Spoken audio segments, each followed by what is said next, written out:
Good morning, good morning, good morning, and welcome back to Rise and Shines Big Monday on Hall of Fame College Football. I'm your host, Jason Watkins, and if you love college football, you know you're in the right place. So before you forget, smash that red subscriber button, like our videos, and don't forget to ring the bell so you don't miss one moment of Hall of Fame college football. I've been trying to upload this introduction and kind of just think how we're going to kind of go about this, but let me just, since it's not uploading, I'm just going to try to spit it out again. It'll be a couple minutes. We'll have Big Mike and possibly Big Cuz a little bit later on, but get ready because King Richard Petty is about to start talking some shit. All right, folks, there's got to be a couple of different things that we talk about this morning, and I'm just going to kind of start here. Ty Hayes, one of our boys from Unfair Sports, has always said two things can be true at the same damn time. Two things can be true. And I think that definitely plays a part in what we saw this weekend between David Stone and the program at Oklahoma. Okay? And first and foremost, I want everybody to put away their poison pen or their poison keyboard or whatever the hell you want to throw out there when it comes to Stoney, when it comes to the program and Jim Nagy, when it comes to BV, whatever, when it comes to players. Because make no mistake, we're not going to sit here and pull punches on this show. You know damn well that I don't do that. You know I don't. You know I say what's real, and what is real is real. And the bottom line is, we can sit here and act like you didn't need David Stone. And possibly you could get through this season without Stoney and not see a huge difference in what you saw a year ago because of the fact you still have Dominic Williams and some of these other guys. But if you believe that this program was going to make it to the place that you all demand that they get back to without David Stone in the near future, I think you're out of your damn minds. And I also don't think that it's too much to ask that the program there at OU be a little bit flexible moving forward, as I said, all throughout the weekend, and realize that you got to have guys like this.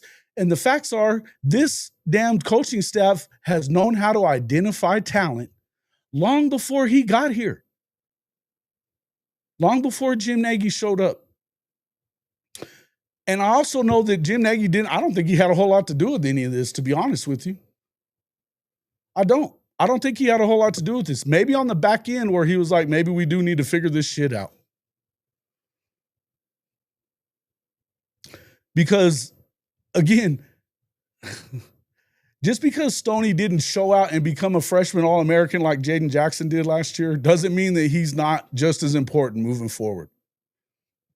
Because everything that we've heard coming out of Sooner Camp is that he might have been the best player on the field, including John Mateer, throughout spring. I know we've been focused on John Mateer. I know we've been focused on the offense because you know what? If we had half-ass of an offense last year, things probably wouldn't have been as ridiculous as it was. They just wouldn't have been. But I have watched people skewer David Stone on Twitter and in these ridiculous-ass message boards all weekend. And I've watched people skewer the program for not making sure that they had Stoney happy headed into next season. Again, two things can be true at the same time. But I'm going to tell you something. The name on the front of the jersey, I know everybody is going to err on freaking siding with the name on the front of the jersey over the name on the back almost every fucking time. I understand it. And I also understand that, you know what? A lot of times it's so hard to understand that had the names on the back of the jerseys back in the 70s, 80s, 90s, and 2000s been able to get paid out in front, you might see things a little bit differently than you do now. Because just because they seem like they were super loyal to the program, yeah, maybe they were. But it's not like they had a damn choice in order to be. You couldn't leave and just go somewhere else at that time. You couldn't. So what else were they going to do but be completely loyal to the program? The bottom line is it takes the name on the back of the jersey in order for the name in the front to be as powerful and as prestigious as it is. It took them all. It took the Selmans. It took Boz. It took Jamel Holloway. I mean, we can name every fucking name you want to. We were doing this on Saturday night. Who are the greatest of all time? Blah, blah, blah, blah, blah, blah, blah. You can name them all. It took all of those names on the back of the jersey for the name on the front to mean shit. And sitting here acting as if these guys don't matter moving forward is asinine, folks. It's asinine. Stone did not pull a mini Nico. Get his ass out of here. Get his ass out of here. He did not pull a mini Nico. The dude was offered and given $800,000 to become a member of this football team. And if they cut it in half and all of a sudden it's his fault that they did that, two things can be true at the same time, guys. Yes, they want whatever your production needs to match whatever your number is. I get it. But in order to understand, you realize that Gerald McCoy had the red shirt, and then it took his second year not being a red shirt before he became the Gerald McCoy that we know.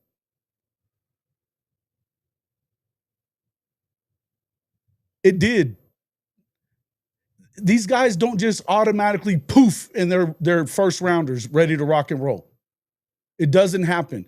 And if you're going to be here on this platform and understanding and listening to this thing, you need to have some context. You need to have some context. You're going to need David Stone just as much as you need Jaden Jackson. And I'll tell you another thing. If you believe that Jaden Jackson and every other of those rest of those teammates on that defensive side were just going to stay if Stoney didn't, you might want to think again. You might want to think again. David Stone was the heart and soul of that 2024 recruiting class. It doesn't get as good as it is without him. Make no mistake about that. Make no mistake about that. Half the dudes that came, and Jaden Jackson included, he would not be here without Stoney. He wouldn't. And he might have stayed this year. He might not have. And to chop it in half, look, I said this on Kate Chris's show the other night, to chop Stoney's salary or whatever you want to call it in half, his NIL in half in one day, in 1 year into which he didn't have a ton of playing time. There's a lot of dudes that had a lot of, they've got experience at this level that were on that D line that were fighting for those reps, for that time in the game, snaps. You saw him making a big move towards the end of the year, and everything we've heard is that he was the guy on the interior of that D line the entire spring. He added the weight you wanted him to add.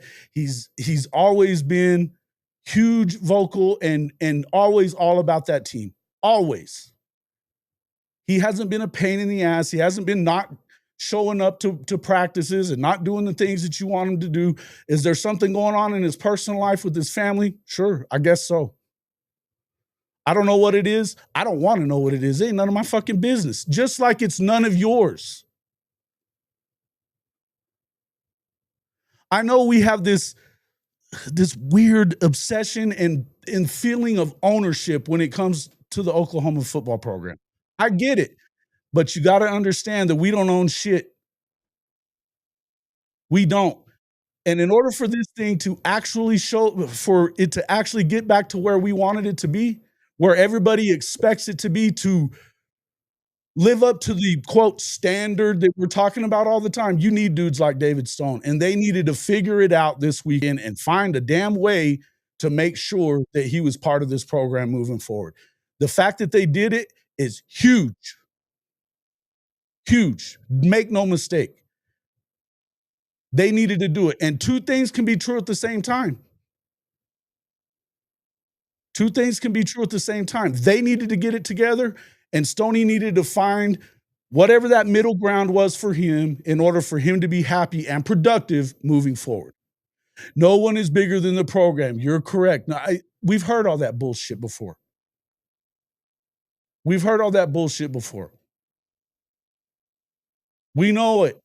Everybody knows that nobody is bigger than the program. But the program isn't as big as it is without the names on the back of the jersey either. It isn't, and it won't be. All right.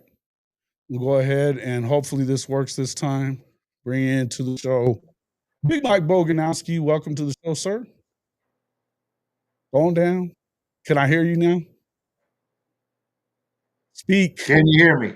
Yes, I can hear you. Shit, man. Fucking don't say nothing. I had to get you a dramatic pause. All right. Go ahead, man. There's about 95 different comments that I guess I need to read through and start kicking a couple of people out. The best one that I saw was right up top by old Brandon Snake. Stone. First one of the day.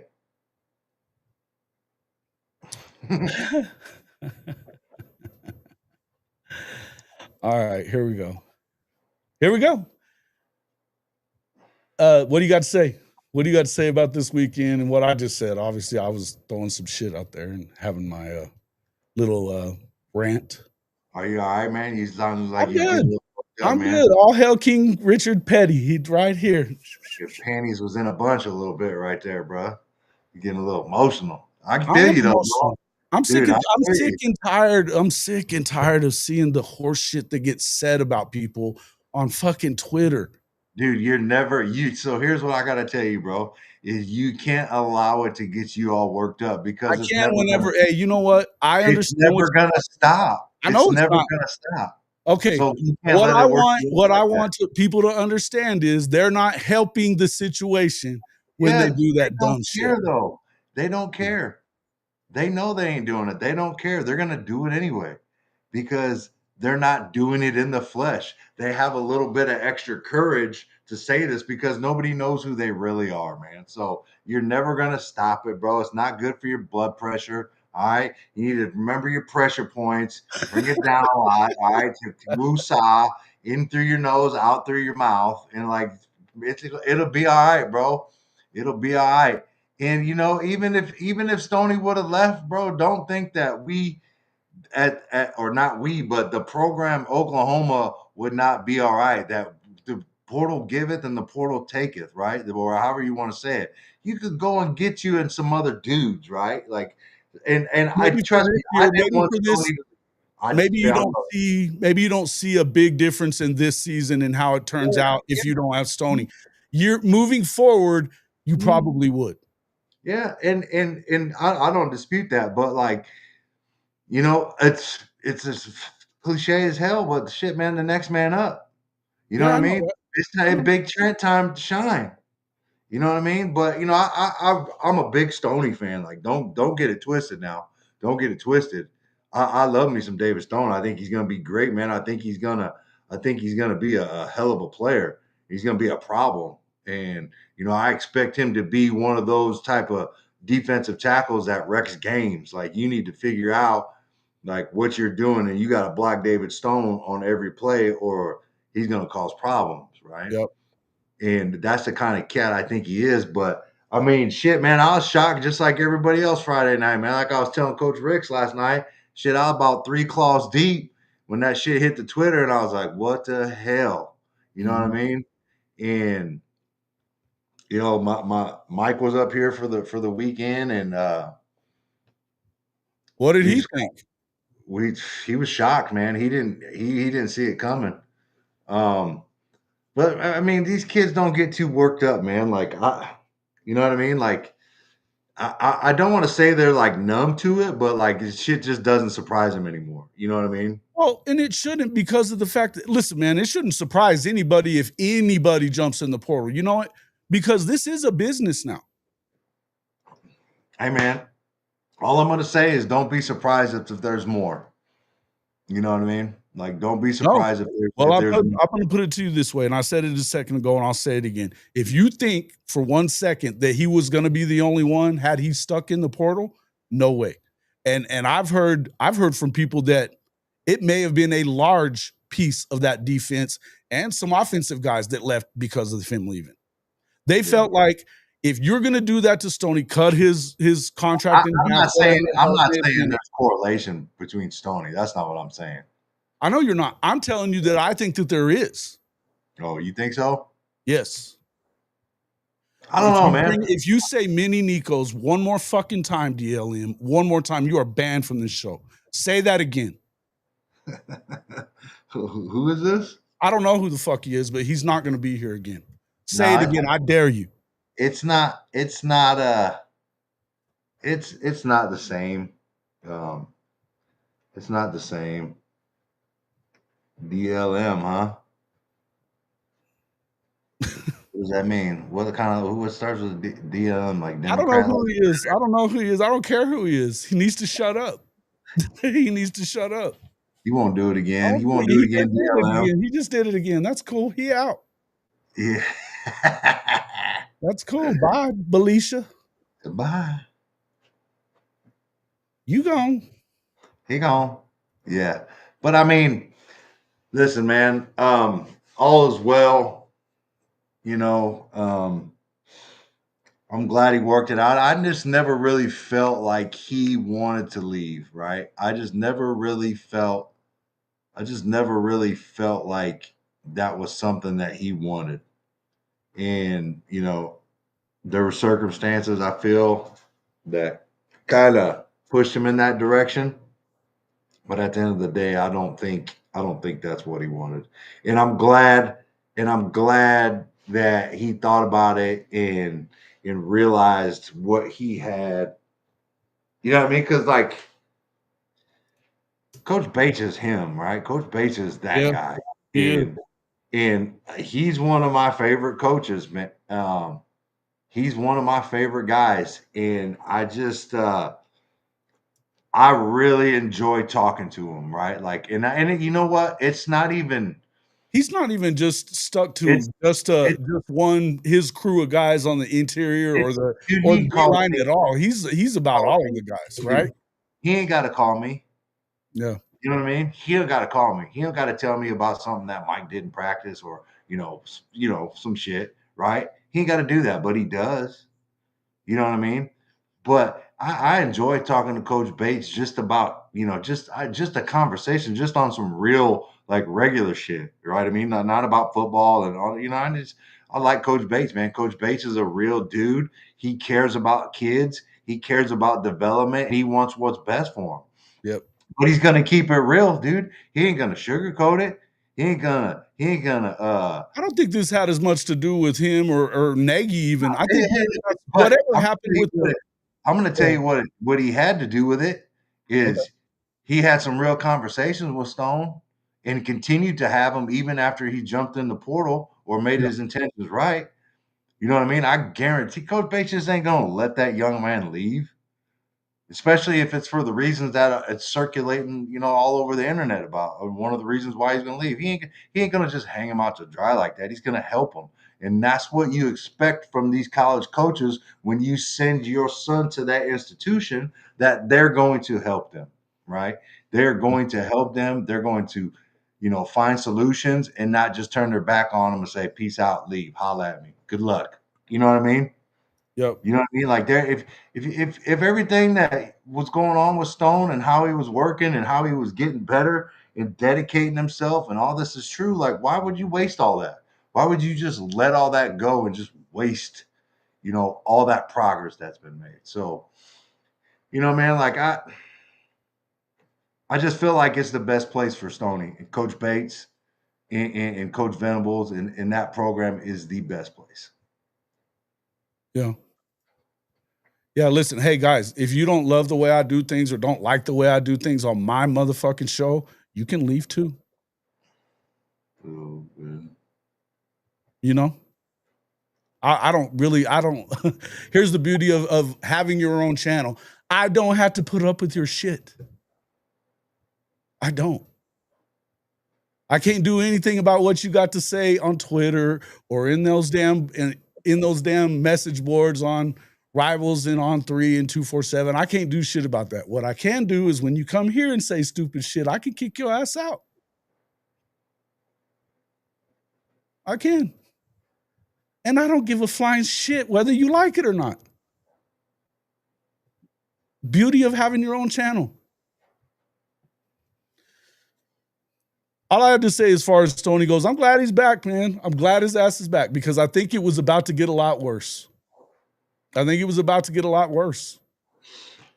I mean, I don't know that, but I don't think Oklahoma's out the woods yet with people that we would like to keep on the team getting in the portal. I don't think that is whether it's this spring or at the end of the year. I don't know, man. But here's one thing that I will will tell you is that this staff is going to continue to upgrade their roster and bring Every day. competition in the room.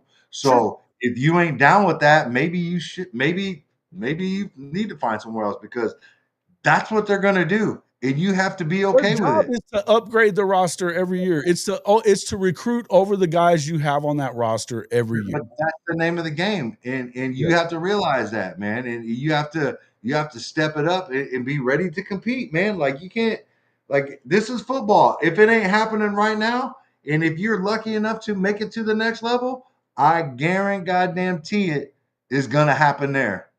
Mhm. So you better get yourself prepared and get your mentals right because get your mentals right and save them chickens, like Marshawn Lynch said, because you're going to need it. And you might not last that long in the NFL, right? Not for That's long. true. That's what it stands for. Not So for long. Sure you does. better get your mind right and you better get tough and get some thick skin because they ain't got time to deal with you in the NFL. They're not going to sit here and try to help you. They'll just cut your ass. Right. It's that simple. And they're going to continue to bring in free agents, draft people, and it's a business. And you better get ready for it. And this is more and more what's happening in college football. So you got to be good, man.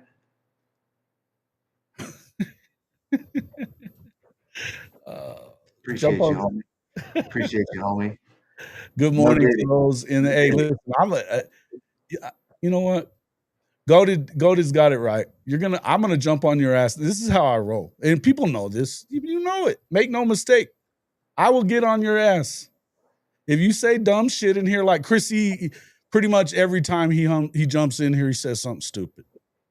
The first thing that he said wasn't that. I don't even know. He thought about it, or you gave him more money, not to withdraw or to withdraw from the.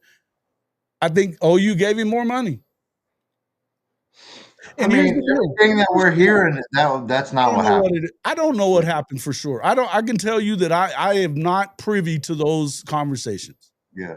My guess is there was probably a little bit of soul searching, probably a little bit of this is how we're going to do it, and a little bit of making him happy and him making them happy. This is what is called compromising.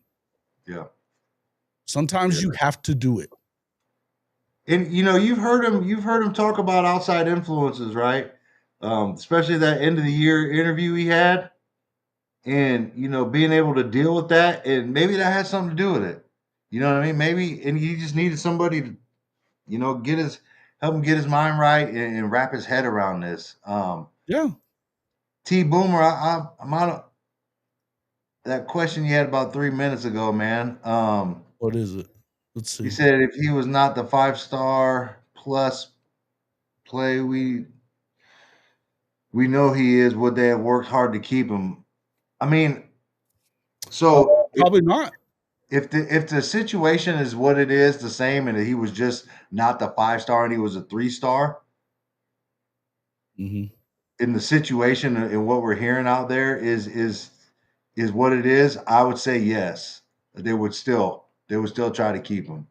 And Coach Top, that's an underrated statement right there, man. Like the bigger picture of it is this is an Oklahoma kid. This is an Oklahoma City. Homeboy. He's a homeboy. He has to be there, man. Like That's you right. have to do what it is to keep him because you have to win your home state, man. You have to have kids like that, and you have to be great. And he's gonna be a legend. He's gonna be everything that Gerald McCoy was, in my opinion. And then you know what? It took Gerald McCoy till year 3, essentially. He redshirted, he had the first year, and then he became Gerald McCoy that we know. You cannot take, like, this is where people get it twisted, right? You cannot take these 5-star kids that dominated high school and think that that is just going to translate to big SEC college football, because not everybody's Jeremiah Smith. And that's a little bit different than playing on the interior defensive line. A lot damn line, different. right? You don't, because it's not physical. You know what I mean? You're not right. taking on double teams. Like, your strength and your ability in your lower half in being able to anchor and play blocks right, that doesn't, it's different there, because you got big ass grown ass men that have been working out for 4 years that are 6'5", 320, and you got guys out there on the edge where I got to worry about his speed and a little bit of hand movement and some raw strength, and you could get by him. That don't translate to the interior D line. So if you think Stone is just going to come and dominate like that, you're tripping, man. You need to check yourself, because people don't give Jaden Jackson enough credit. Like, what he did, like, that shit is an anomaly. That shit is not happening everywhere you go. Like, that young man came in like that, and watching him take on double teams and just owning it, and being like a damn anchor down in there with him and Dominic Williams. Like, listen, man, you don't see that shit, bro. And you better appreciate it, man, because what Jaden Jackson did this year and came in and starting as a true freshman, and man, let me tell you something, dude. Special. The dude is going to be special. And I mean, I don't know what else you can say about it. Like, that dude is just, he's different. And we can't get caught up in that and think every 5-star that comes out of high school is going to be that, because it's not. It's a case-by-case basis. And more times than not, it's not going to happen right away for them. They have to get in the gym. And listen, man, I'm going to be honest with you. I think Fasusi's going to be great. But listen, man, there's going to be some time that he's going to need in the weight room in some Smitty work to get to where we think he's going to be. Like, he's going to be that guy. It's just going to take a little bit of work. Now, he could go out there and play right now and hold his own, yes. But if he gets beat on the edge, or he gets bull rushed, or something happens, you can't be like, he's a bust. Like, you can't go from he's a first-round draft pick to he's a bust in one play. Not in 1 year. Well, not in 1 year either. And that's the thing. Do you think that Jaden Jackson's here without David Stone? Because he's not. Yeah. Yeah. Yeah. He's not here without David Stone, folks. Mm-hmm. Yeah. We don't get to realize how great he really was as a freshman All-American unless David Stone brings him with him. Yeah. Until he got the offer from OU, the guy was rated in the 400s. Don't even get me started on that. Oh, I know. Don't even. All I'm saying is this guy was a 5-star plus. Everybody had him ranked as a 5-star. He doesn't go from that to shitty because he didn't get to play a lot of snaps in year 1 as a true freshman. Yeah. Yep. Yeah. And listen, man,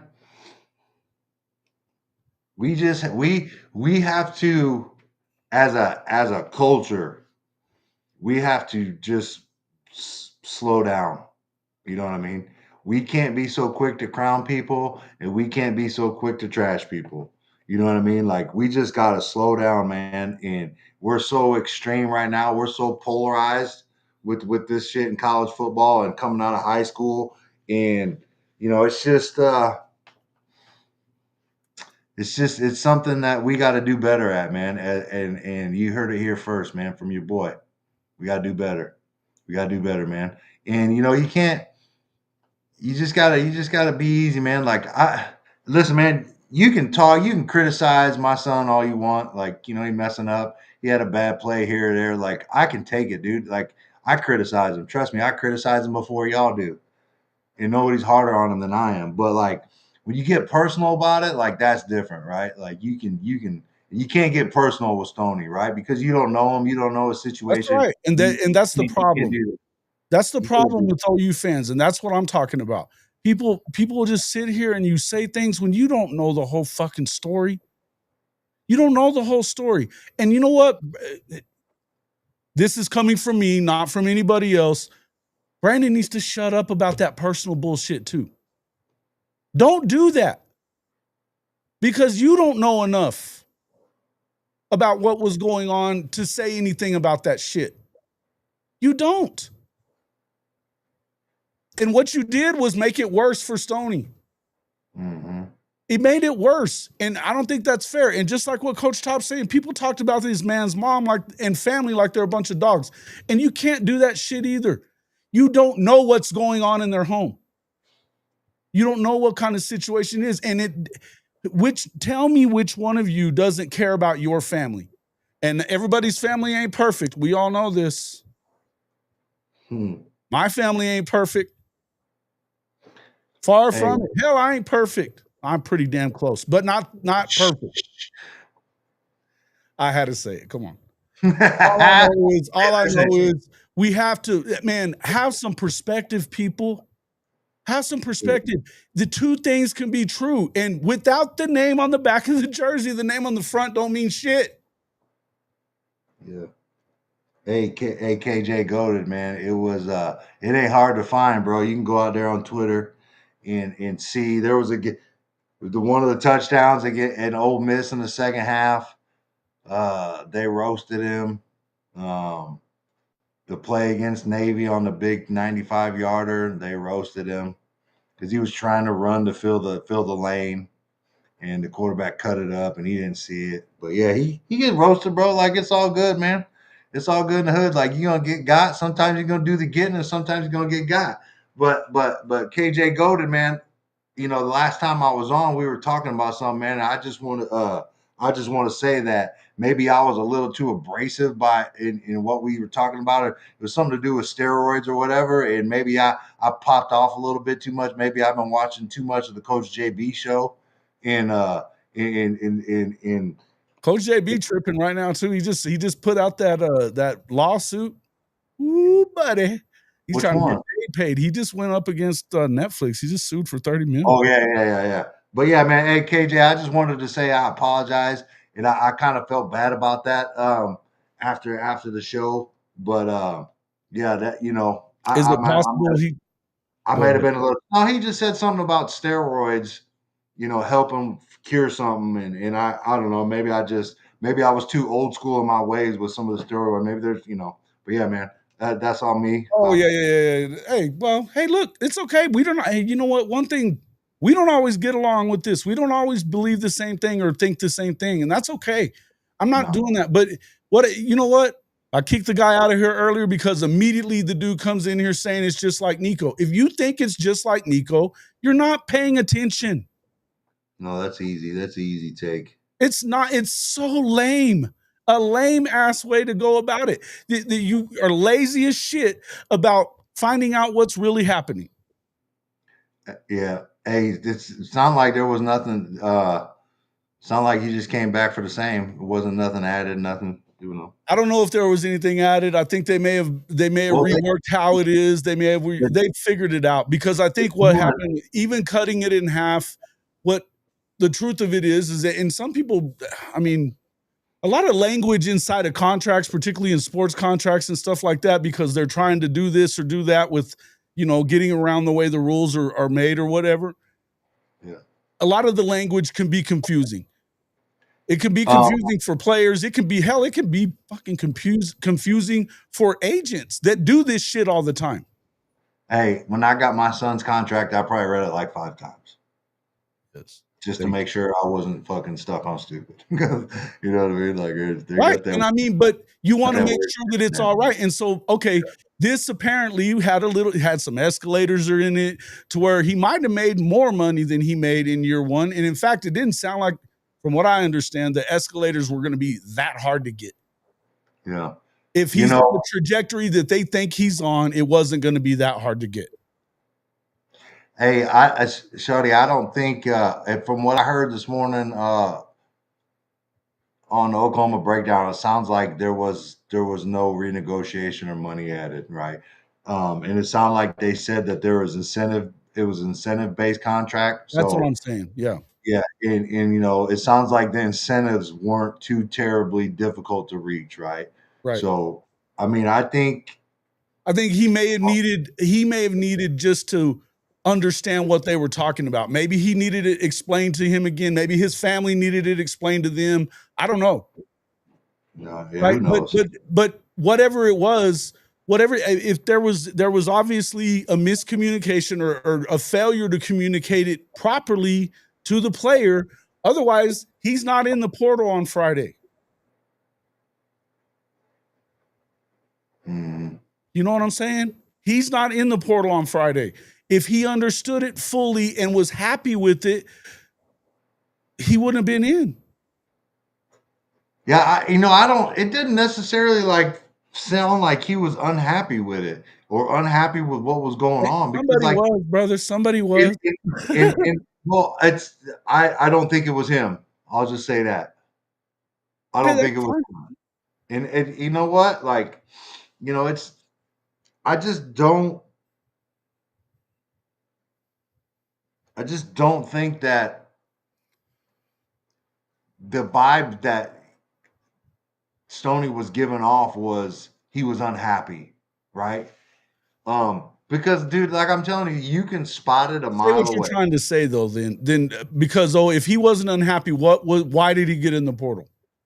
Well, I think that there was people outside that were probably influencing him. I mean, we've all heard it, we've all read it, right? That's why everybody's in here talking about libels and like Ryman was talking about, you know, some civil stuff. But like everybody's talked about it, everybody's talked about what was said. I mean, I don't think I need to repeat it, but Right. I do think there are outside factors that contributed to it. So that stuff needed to be explained better and maybe understood better by somebody in his camp. Maybe it's him, maybe it's not him. Whatever it was, it caused him to get in the portal. But what I'm saying is everything up to that point that we saw Did not did not show him point as an unhappy. I get it. being unhappy. I don't think he was unhappy, is what I'm saying. I think Oklahoma is where he wanted to be, and he is, you know what I mean? He's down. Like he wants to play for his team, he wants to be a part of it. You know what I mean? Go back and watch his interview he did after one of the spring practices, man.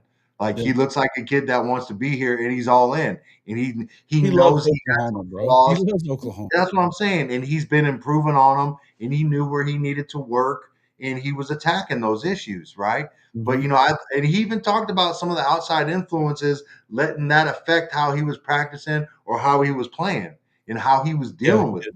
he So did. it's out there, right? But like you can see those kids, you know, that are unhappy. You can spot them a mile away. You know what I mean? When you watch Which practice or is you what I watch, heard from Oklahoma breakdown this morning too. yeah, Right? you can, dude. I told Mike after the spring game last year, I was like, he's probably going in the portal. He's probably going in the portal because I could just tell by the way they were moving. And shit, I was right. You know what I mean? It ain't hard. You can tell when somebody's unhappy. But Yeah. I mean, it I'm you know I'm glad that the result was the way it was. I'm glad they talked it out. I'm glad that he's staying in. It's a good situation, man. And in the long run, it looks good because now you know what I mean. You don't give these other schools a chance to negative recruit you, right? Because you retained your guy.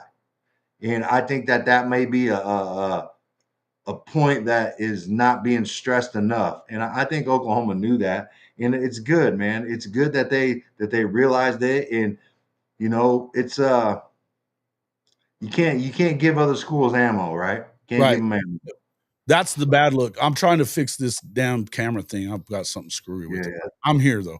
Um, yeah. but yeah, that's the part that you think it looks bad because I mean, according to you've got your dumbasses from Texas that are going to sit there and they're gonna negative recruit you now, and same at Mizzou and everywhere else in the SEC for that matter. This is going to not look great moving forward, right? But they got him back. It doesn't look that bad because it did get resolved. You know what I mean? Yeah. Yeah. Ryman Lemon. It ain't hard. I can tell when somebody's unhappy. Mhm. I love Ryman Lemon. You gotta throw that in there, huh? Yeah. Look, if Oklahoma and Zach, this is good. Yeah, if Oklahoma didn't think he was worth it, they wouldn't have worked to bring him back. I wish it didn't get to the point of being public because these talks are happening with every player. Here's the thing. If it probably wouldn't have got public, but I think that there was talks leading up to this, and maybe they weren't ready to have the conversation they needed to have with him and members of the family or whatever until he put his name in the portal. Yeah.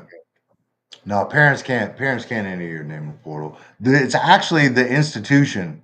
The institution enters you in the portal. Like the player don't do it. Like the institution files paperwork to enter the portal. The portal. The player has to tell him he's out. Yeah, which we know is not a real thing, supposedly. But yeah. The portal. But yeah, he can leave. You don't need the portal to get the fuck out of here either. Yeah. Yeah.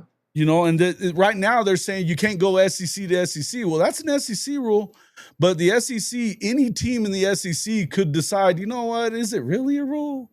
We're just going to challenge it in court and then see if that really works out. Yeah. And then when you challenge the SEC like that, the next couple of years, you can end up with a schedule like Oklahoma's because they ain't just going. Yeah, that's fair. They ain't going to let that go unanswered. They're going to hammer you. That's the point of the whole deal. Yeah. Sometimes, you know, they can't do nothing about it, but they can do something about it. You know what I mean? Yeah. For sure. That's what I do. Oh, you want to play games? Okay. Oh, yeah. Yeah, listen. I mean, you know, I may not be able to do anything to you right here. Oklahoma, you know what I mean? Florida, Texas A&M. Who else you want? Who do you want to throw in there? You want to throw in You will never play Vandy ever. You will never play Vandy ever. Yeah. Oh, yeah. What do you want to do, bro? What do you want to do? How you want to roll here? Go ahead and do whatever you want. Yeah, listen, hey, we all got decisions to make. You know, stand on your principles all you want to. You can go SEC, but you'd have to sit out of your yes. But if they tried to say no, you can't do that, and you're not going to tell us who we can and can't play. If one SEC school falls out of line with that rule and took it to court, then yeah, they could probably get that rule removed, right? This is why you need to have some kind of collective bargaining in some way, shape, or form that will allow you to have antitrust stuff like the NFL, that not everything can just be sent to court and screw it all up. You can't just have this going on all the time. Good Lord, John. hey, look at, hey, I want to point something out right here. All right. I'm feeling great, Des. All right. Let's scroll up above that. And let's look at Benjamin G being a productive commenter in the Hall of Fame football stand. I'm giving him shit, but he did actually. Well, listen, he's had trying to get back into my good graces. He's had a couple. You know what I mean? Like, you know, we appreciate that, Benjamin G. We really appreciate you coming here being a productive member, all right, and not just trolling. You know what? There's hope for you after all. This is a true statement, Center in Texas. I can't say nothing about that. I give it to you. Papa Sankey don't play, Stan Ross says. Don't play with Sankey, bro. Yeah. Mizzou gonna be the team that tests the rule and won't have a winning season until next century. And listen, Mizzou's they're so fucked this year. I can't. Listen, I gotta tell you a funny story. So my wife was they got a new coworker, and she mentioned that she went to Mizzou, and my wife was talking to her, and just from like me, like I don't say Mizzou, right? It's all Mizzou. My wife said, "Oh, you went to Mizzou?" Like talking to this other person, and the other person, I don't even think she caught it. And my wife is like, she's like, I felt so bad, but she straight up they caught it. They just didn't have the stones. Yeah, They should have about it. mid-zoo, bro. She had me dying the other night. It was pretty funny. And I said, but hey, I'm like, that's the only way to say it. Like, you're not wrong. Like, don't feel bad about it. You are not wrong. They are like, mid. The baseball team hasn't won a conference game this year. They're 0-18. They're terrible. Mid-zoo, but yeah, it was pretty legit. They are mid. Mid. At best. And they got the dorkiest fucking coach in the history of college football. Coach Dorkowitz. Fuck that guy. This is an awesome show. It is. You guys see OU and Mizzou dancing with each other in the Final Four gymnastics? I didn't. I got to tell you, I didn't watch it. They did. They sent out like an appreciation tweet or something. Mizzou did, and like saying we're happy to be on the same floor and compete with you type shit. And they know who the big dog is. No. Let's see. What's going on out there in Twitter world, man? Is there anything new popping? Anything pop today so far? Do what? In the Twitter world? Yeah, I was trying to look on Twitter and see if, But hey, man, rest in peace to the Pope. Yeah, rest in peace to the Pope, man. It's crazy. Coach Smook, what's up, Coach Smook? My guy. Coach Smook. My brother. He's my boy, man. Coach Smook been rolling. Yeah. Coach Smook been rolling, man. His channel's killing it. He talks that shit, says what he feels like too. I love it. He pisses people right off, and he don't give a fuck. Kind of like me. Oh, let's see. Ryman Naaman says there was some good sportsmanship from the SEC schools. The rest of the teams have been a massive hate on OU gymnastics. Man, everybody hates on you when you're winning. Everybody hates on you when you're winning. Nice. Old Top City, huh? I was up there in Top City. I'm gonna tell you something. This comment, I think you could argue it, but I like where he's coming from. That no spring transfer portal to the conference rule only hurts SC schools.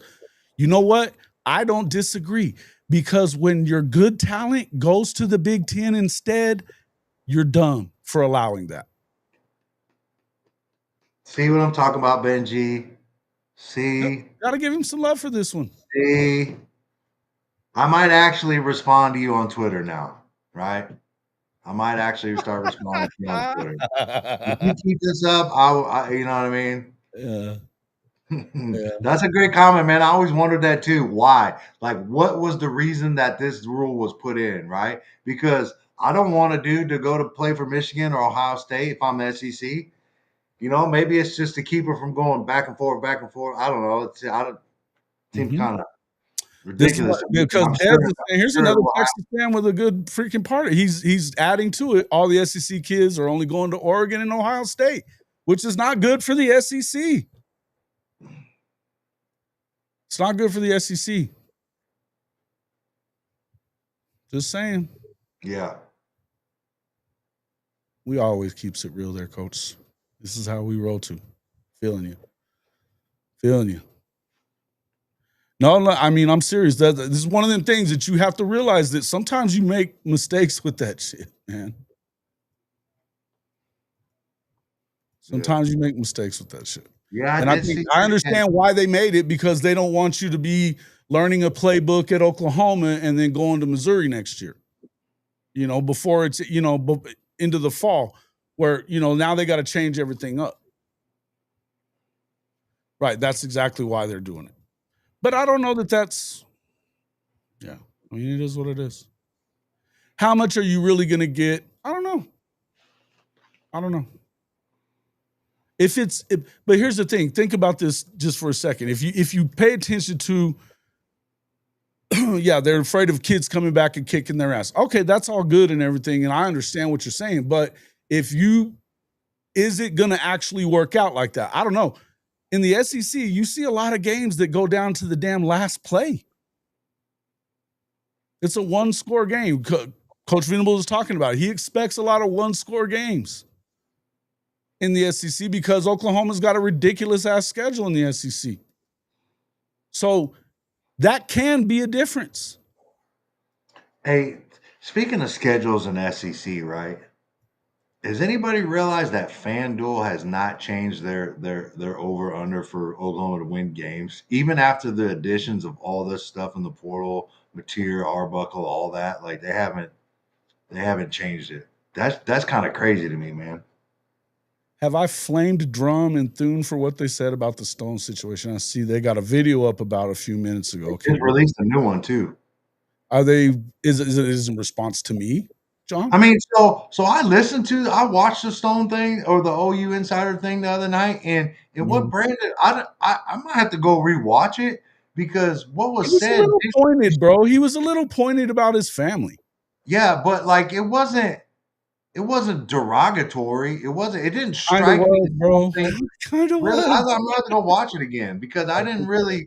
It didn't strike a chord with me. Maybe I gotta go back and watch it again, but I don't know. I didn't seem like it was something to get worked up about, but maybe I got to watch it again. I don't know.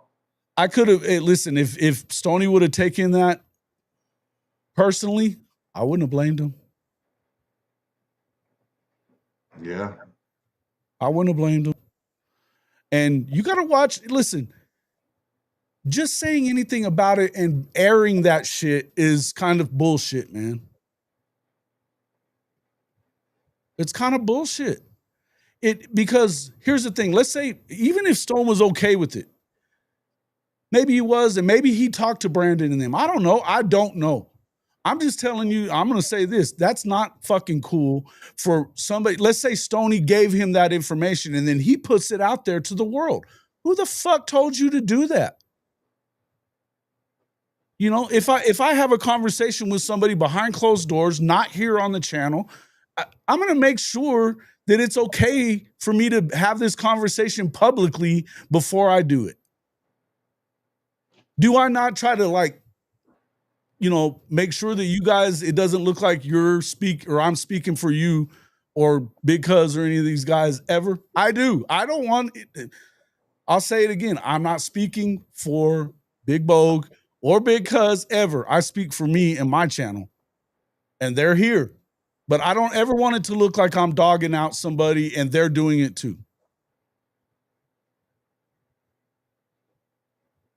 Yeah, so I you know what, man? I did see a tweet from a guy that was like just completely, and it just popped up on my Dean Blevins. I don't know who he is or what he did, but he's an Oklahoma KNWT sports director. Oh, so he's in Oklahoma, local, so you should know. But yeah, he wrote this, man. The fact that the Sooners got nothing from another 5-star David Stone in his brief stint at OU is on one hand sad and mind-boggling, but on the other, absolutely no surprise that he's one and done.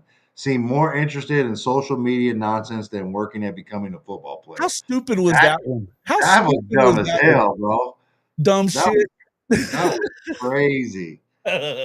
This is a dude. I couldn't even take that serious when I read it the other night. I laughed at it. You know when his last tweet was? Like December. Yeah, it was crazy. Dumbasses. That's hilarious. Hilarious. First video was Friday when Drum said passionately that his family was bleeding him dry. Then Jason came out Saturday and said something about that, but I want to see what they have to say now. Oh, well, what did I say? What do you think? What do you think I said? I said that you should probably be careful about saying shit like that and that I wasn't going to do it. You know, what's up there, Jaron? Good to see you. You said, morning, fellas. I made sure to wipe my feet on the way in. Thank you, sir. Salute to OU for getting it right. It's a trip seeing how quick the fans turn their backs. There's always two sides to a story. Facts.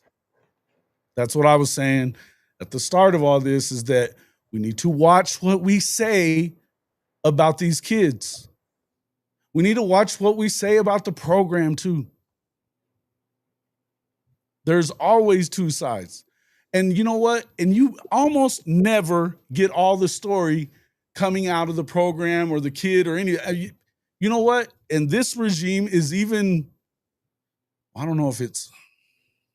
I don't know. Lincoln's pretty secretive about shit, but it seems like he's secretive about stuff that doesn't matter as much, right? But they all kind of are. I mean, look, the shit, the spring game bullshit is, I don't care what any of them say. It's all because they're paranoid. Yeah. Oh, Dean the Stream Blevins. Yeah, I didn't take it seriously. I just thought He's it was an hilarious. idiot. Dean Blevins is a moron too. He's an old ass dude. I think he's too drunk most of the time to understand what he's doing.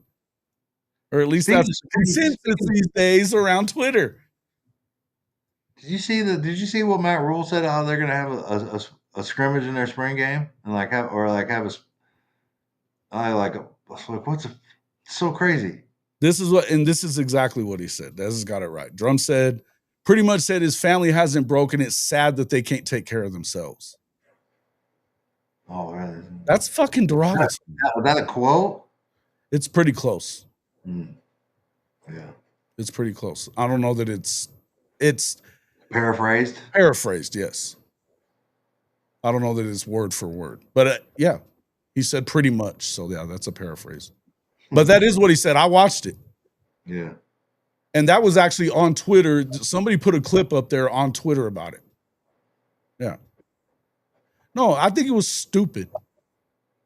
And you guys know I don't give a shit. I don't care for Brandon and Parker. Just don't. And listen, man, I said this on Coach Rick's pod last night, man.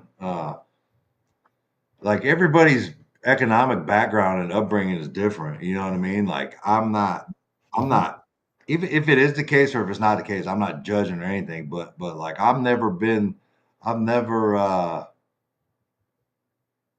I said this last night, bro.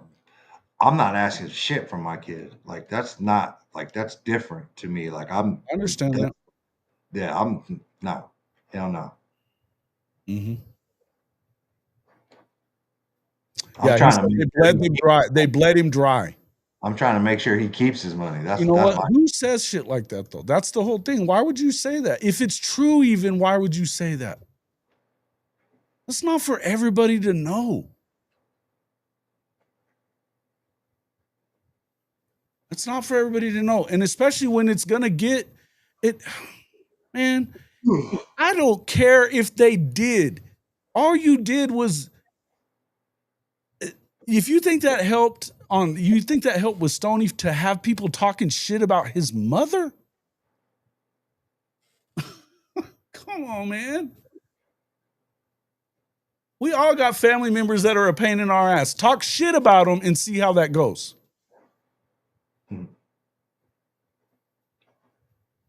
Talk shit about my family and see how I take it. You got to know better than that. Come on, man. Yep. Should have seen the message groups. Yeah. He said he don't know this to be fact, then went on to shit on the family.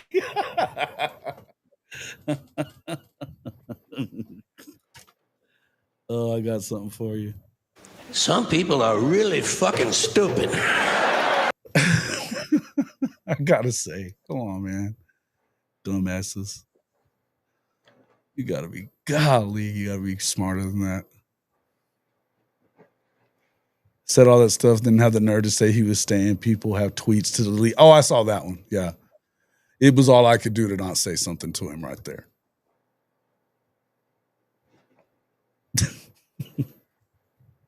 Some people are really fucking stupid.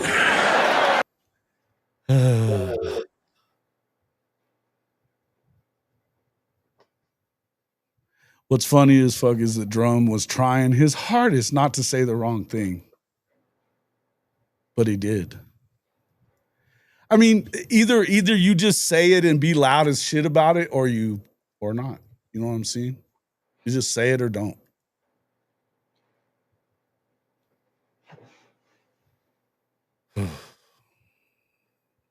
They want the insider stuff. The fact that is, and again, I'm speaking for me. I'm not speaking for Bogier. That's why he's being quiet. The OU insider. I'm on Twitter right now. The OU insider shit. They swear they want you to know that they know more than you.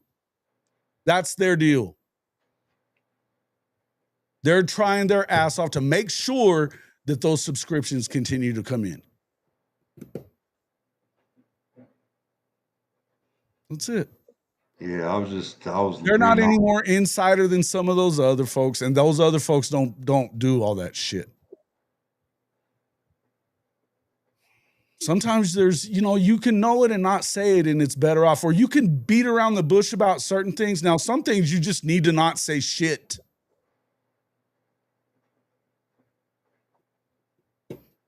But some things you can. I had this conversation with Cody Light about 6 months ago. They were talking about firing the offensive line coach and all this stuff, and he knew some stuff that other people didn't know. And he spit it all out. He spit out everything he knew. And guess what happened? Because nobody else was out there with it yet, nobody else had reported it yet, and Oklahoma State brass, and especially Coach Gundy, can't stand his ass. They said, "You're lying. You're lying." And because they hadn't actually fired anybody yet, and they didn't have to fire anybody yet, he got drug, and he was made to look stupid. And I told him, I said, you know what you could have done? And none of this shit would have happened, and you still would have looked great. And I said, and I bet your source was pissed off at you too. And he was like, yeah, he was. Right. Why was he pissed off? Because he was pissed off because they could have, he said, they will keep these guys around just to spite you now and to make you look bad. And he was right. But I said, you could have just done this. You could have said, look, guys, I happen to know some information that lets you know and lets me know that help is on the way. If you just say that, and then 6 weeks from now, they fire these guys, or 6 days from now, or 6 minutes from now, they would have known that that's what the fuck you were talking about. And you still would have looked great. Instead, you get no credit for this when they end up firing them anyway.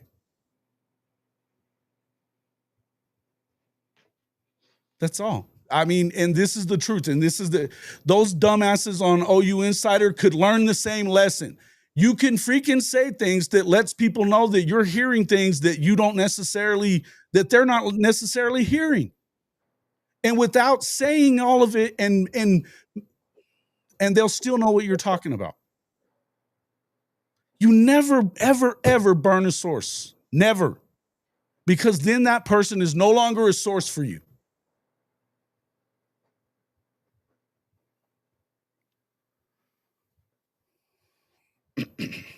Dude, there's some riveting conversations on Twitter.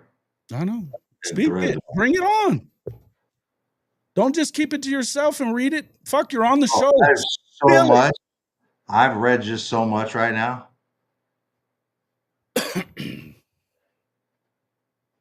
Huh?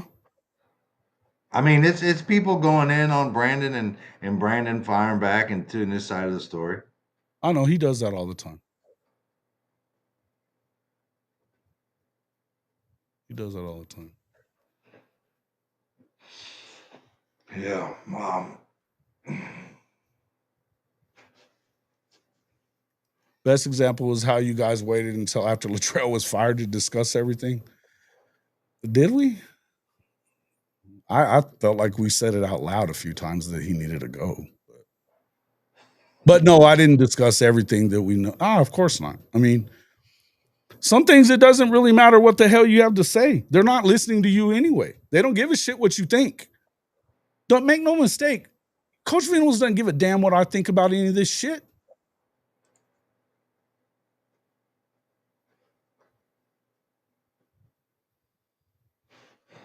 Twitter's toxic and then some. Sad thing is Barry and Max show is connected to OU Insider now. Yeah.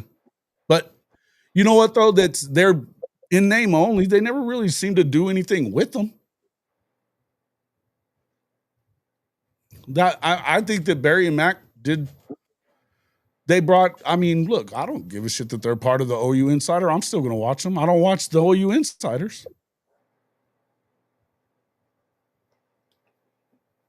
Do you watch Sooner Surge? just whenever I want to talk some shit. The Doomer Twins. Who do you watch? I'm the guys that I work with, Jay and Coop. I watch JP and Trav. I watch JP and Trav. I watch Jay and Coop. I watch PG. I don't know. I like the On3 guys. I like the On3 guys. I think that all of them kind of flip a little sometimes. Huh? Eddie Radosevich might be one of the funniest human beings around. He might be one of the funniest humans around, right? But he also says some dumb shit sometimes. Dude, we all do. That dude makes me laugh, bro. Me too. Me too. He's such a good. He'd be like a fun guy to hang around with, like all the time. Yeah. Because the shit that comes out of his mouth will probably just be like there's so much shit that he says that we don't know or get to see that I feel like it's just it pains me to know that I'm not hearing it because dude, like he watch said, the Rock Boys? Have you ever seen the Rock Boys? I've watched them a few times. I actually like them. I just don't always see them. Yeah. But I like the Rock Boys. You know who else I like is Two Plane Sports. They're pretty good. The Two Plane guys. Yeah. They're pretty good. JP and Travis still around. Yeah. They had shit, fucking Travis called it. Sippin' Sooner, yeah. If Sippin's my dog. I talk to him offline all the time. Hey, that's my dog right there. You know what I said? Travis called it. Travis he did on Twitter. Yeah. And here's the thing. That's a good example of stuff, though. I don't have to agree with you on everything in order for me to like your show. Because me and Travis don't always agree on everything at all. In fact, I don't think Travis likes me at all. I'll just let you. I don't think he likes me at all. Because we don't always agree on everything. Travis. But I love their show. Love their show. Travis cool. I've never seen him like, I don't think that he dislikes you. Like, I've never seen I think he I don't know that he loves me, but I don't care. I like their show is what I'm saying. And me and JP are way cool. Everybody out there in Twitter, he does care. He puts on his tough front on Twitter, but he cares. Who does? You care. I care if they like me? Nah. You actually, deep down you do. Brother, I say what the fuck I want to say, whether anybody likes me or not. The point is, I'm not saying you don't. I know you say what the fuck you want to say, but deep down inside, you really care. Yeah, I don't. I don't.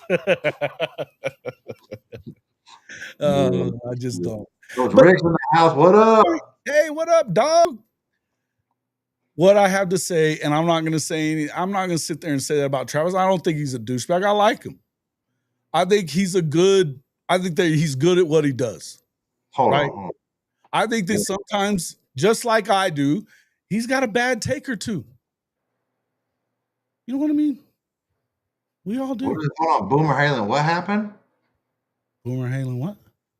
2 minutes ago. Yeah, Big Mike, the other brother on Soon Surge lost the bet on the Nico situation. Had to wear a clown suit. He did? Oh my God, when was this? I was so confused, like lost the bet. I'm like, what happened? What bet? Yeah, I don't know. Oh, that's awesome. That might be worth watching. That's fucking awesome. I love it. We have sipping soon, much respect. Yeah.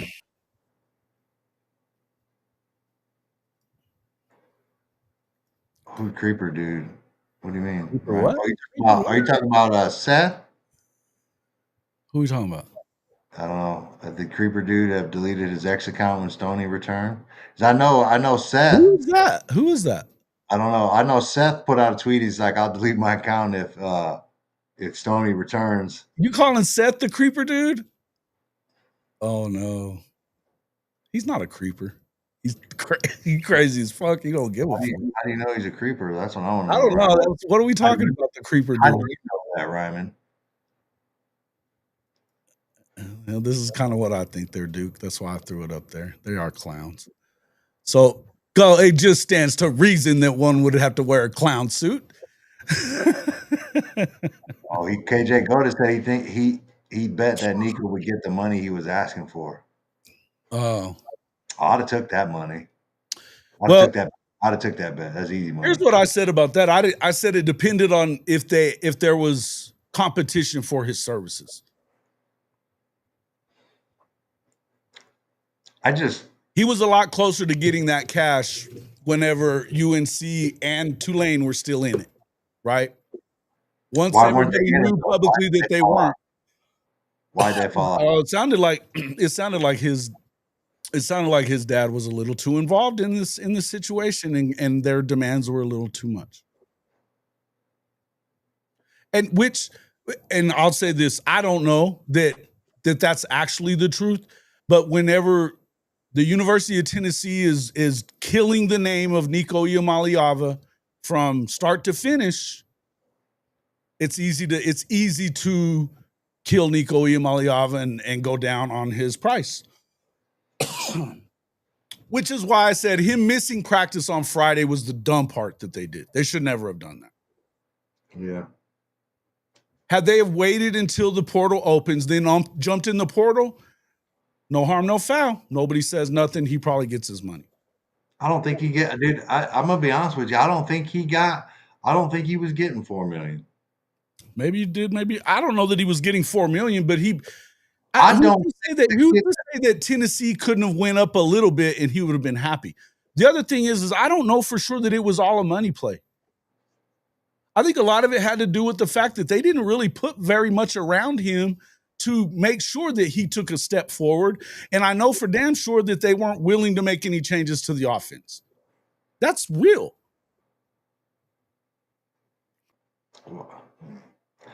I mean, whether or not that was go ahead. Be that as it may, like I don't think it had nothing to do with the offense. I'm gonna be honest with you.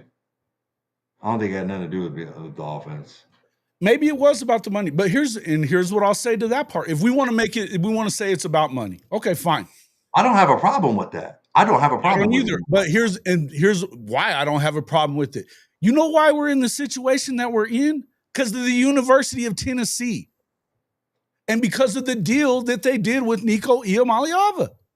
They were paying his ass when he was still in high school. They overpaid and did all that shit. And when the NCAA was ready to come down on them, they sued the NCAA because they didn't want to go by the rules that were in place. And now they're bitching that the rules aren't in place. And they're the ones that fucked up those rules.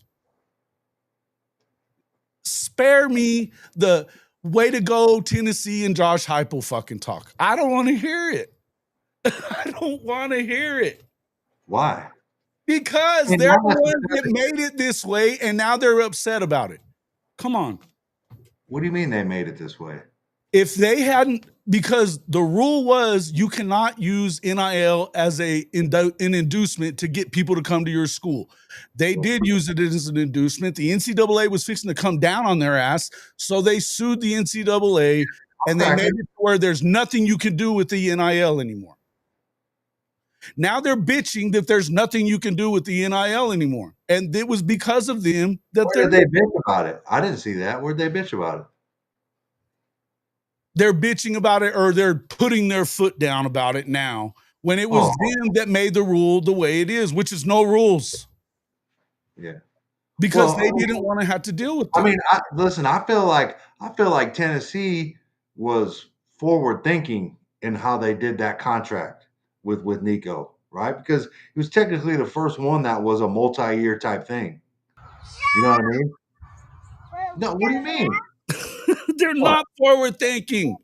Who else had a multi-year deal before Nico? No, it was a multi-year deal, all right. That's what I'm saying. Screwed up the entire thing of inducements and all that other stuff, though. That's the problem. You using it as an inducement was supposed to be a huge part of that. If there was no collectives involved at that time, they wouldn't allow it. Now we know that the NIL it's not close to what NIL is supposed to be.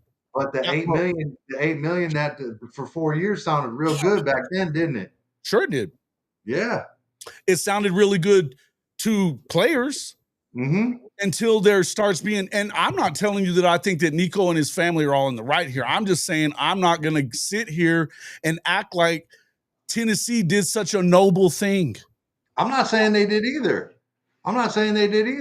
But they lost Nico the same way they got him, just like Shawty says. They lost him the same way they got him.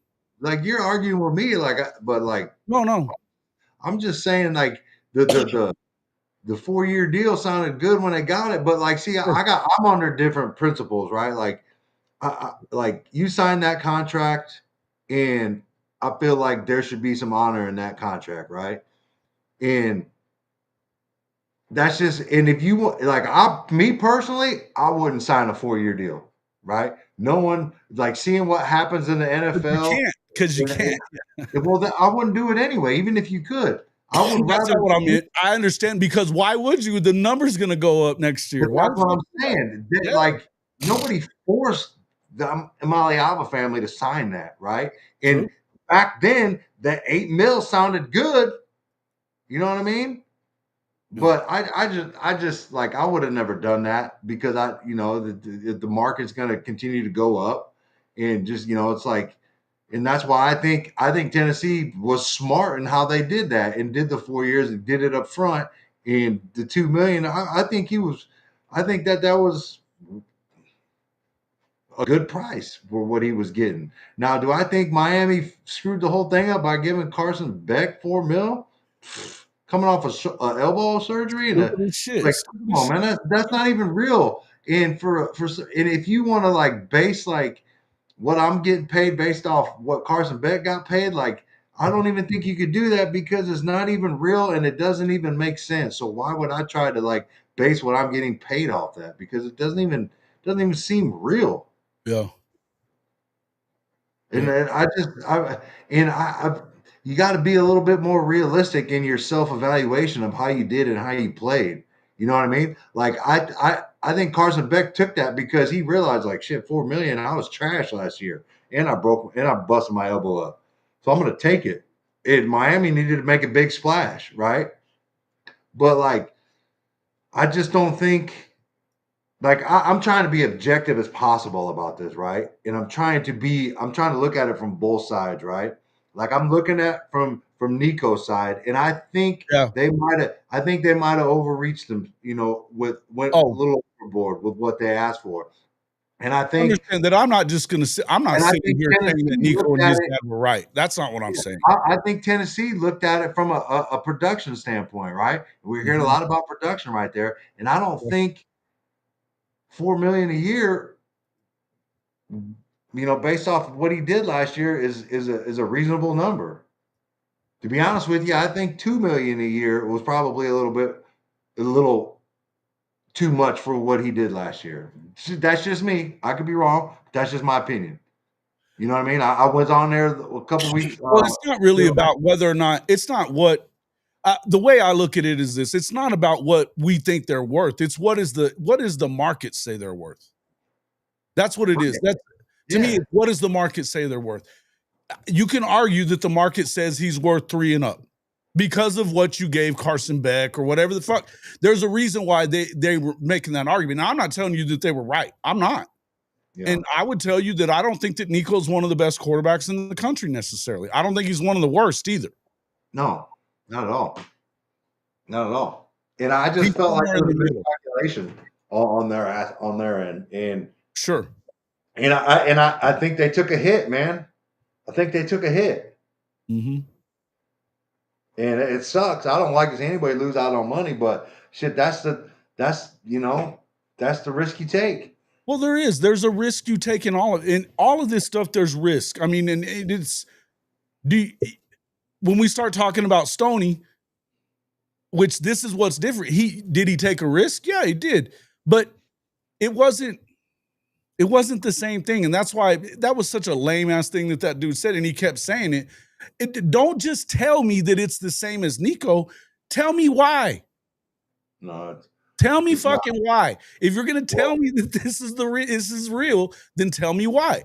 Because it's not the same. I think David Stone had a better chance. Like, I'm going to be honest with you. I think he had a better chance of making more money out in the open market.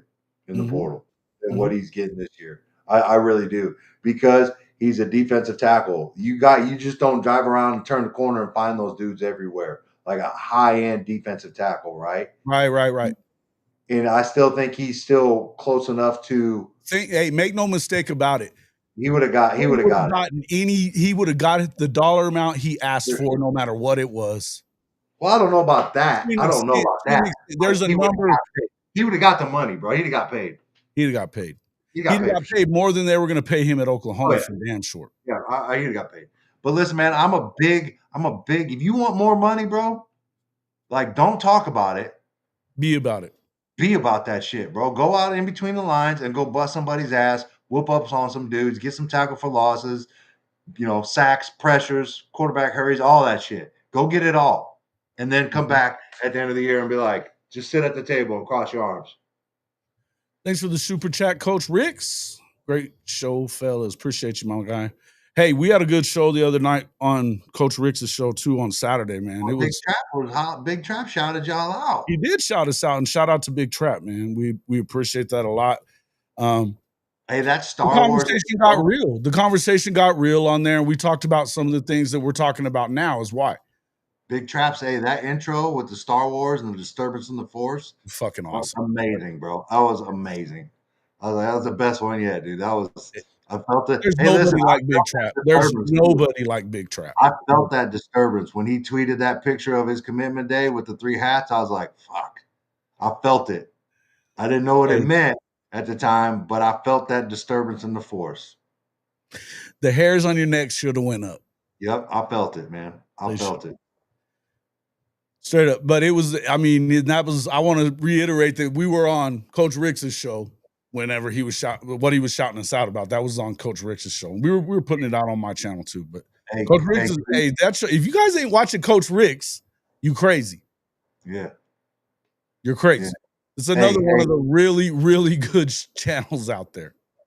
Coop, let me tell you something. Whatever meeting you're in right now is not important than what's going on right here. That's facts. Just know that. All right. So that shit can wait. Come on. Come on. Tell him to fuck off, Coop. Come on.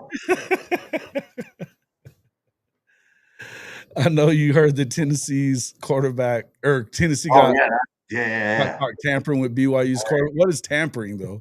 What the fuck is that? What does that even mean? Well, but here's the deal, right? Are they going to punish them? Yeah, they put it out there. They put them on blast. Are they going to do something? Right.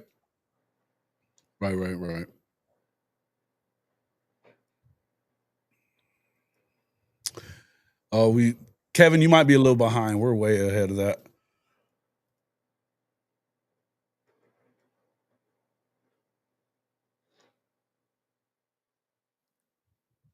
All right. Hey, that's right. That's right.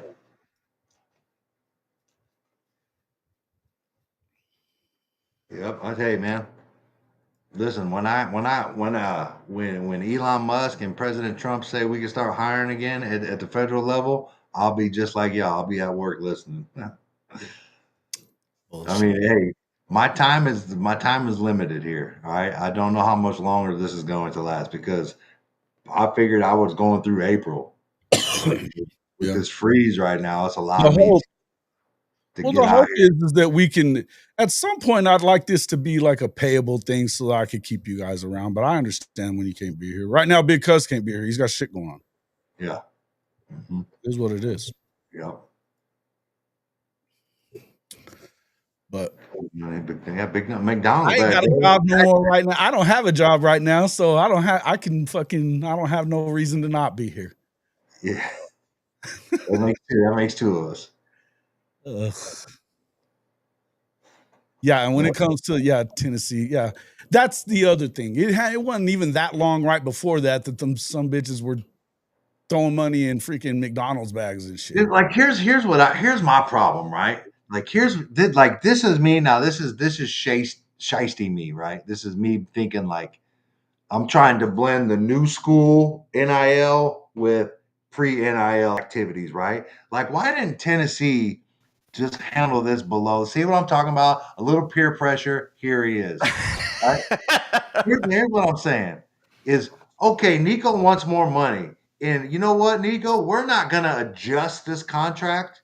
And we don't want this to be out on Twitter. Here's a bag with some more money. Now shut the F up. You know what I mean? Like, why couldn't they done that? And I feel like that needs to be more common than not, right? Like, we don't need this bad publicity. We don't need you hopping in the portal. They got a guy coming over here bringing you a 20-piece nugget with some barbecue sauce later.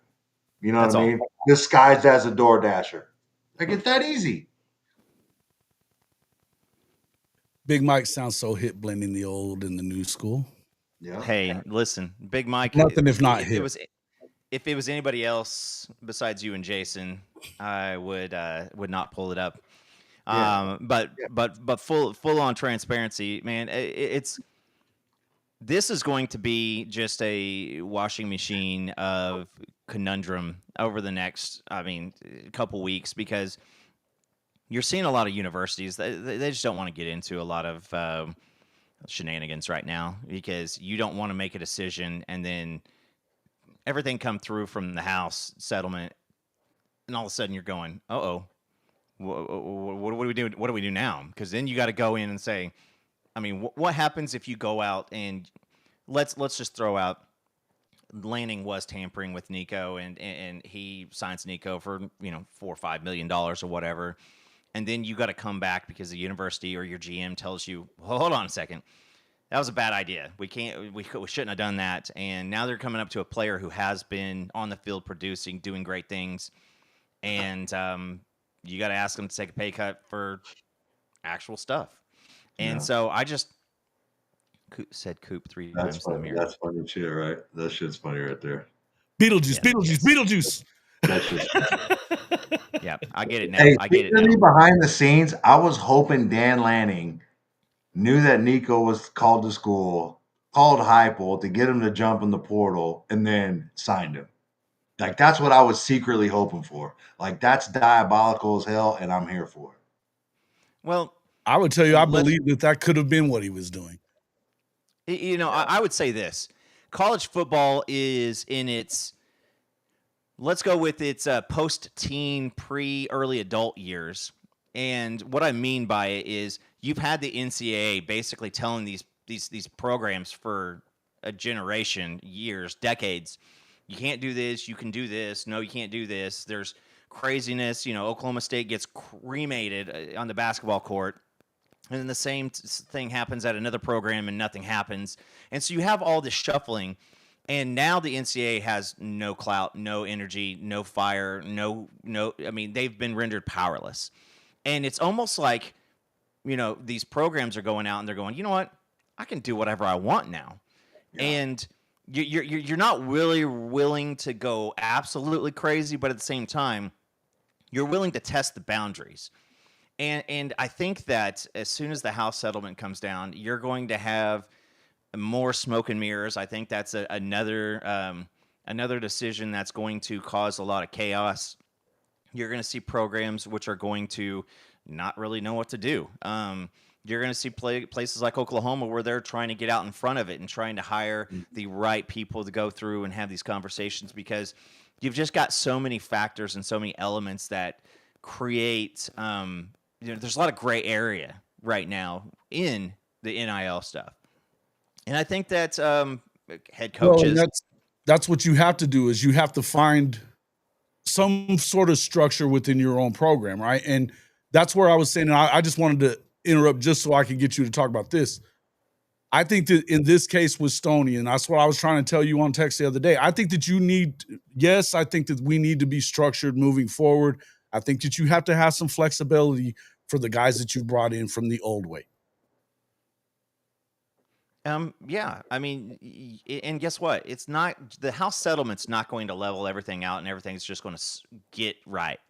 It's going to incorporate this NIL world that we live in with the old shadows for the, again, 20-piece McNuggets with the barbecue sauce. Stuff's still going to happen, because people are still going to want to go after. You're still going to have a BMD come in and say, hey, listen, I got something. Let's go ahead and do something on the side. That stuff is going to continue to happen, and it's going to be even more crazy if you just ask me, because now instead of the transparency, I think you're going to get more shadow games. And so what does this look like? Because does the Nico situation open up an absolute, Pandora's box to where you got some of the guys who are saying, hey, listen, I need to get my stuff lined out in advance and make sure that I've got pen to paper somewhere else before. And then that's going to create something because, let's pretend this way. Let's pretend that it was Oregon. Oregon did go tamper with him, and they did offer him a $4 million deal and said, hey, listen, come on over here. We want some more experience. Well, now you've got Oregon paying him $4 million, and somebody is going to come out and go, well, okay, hold on a second.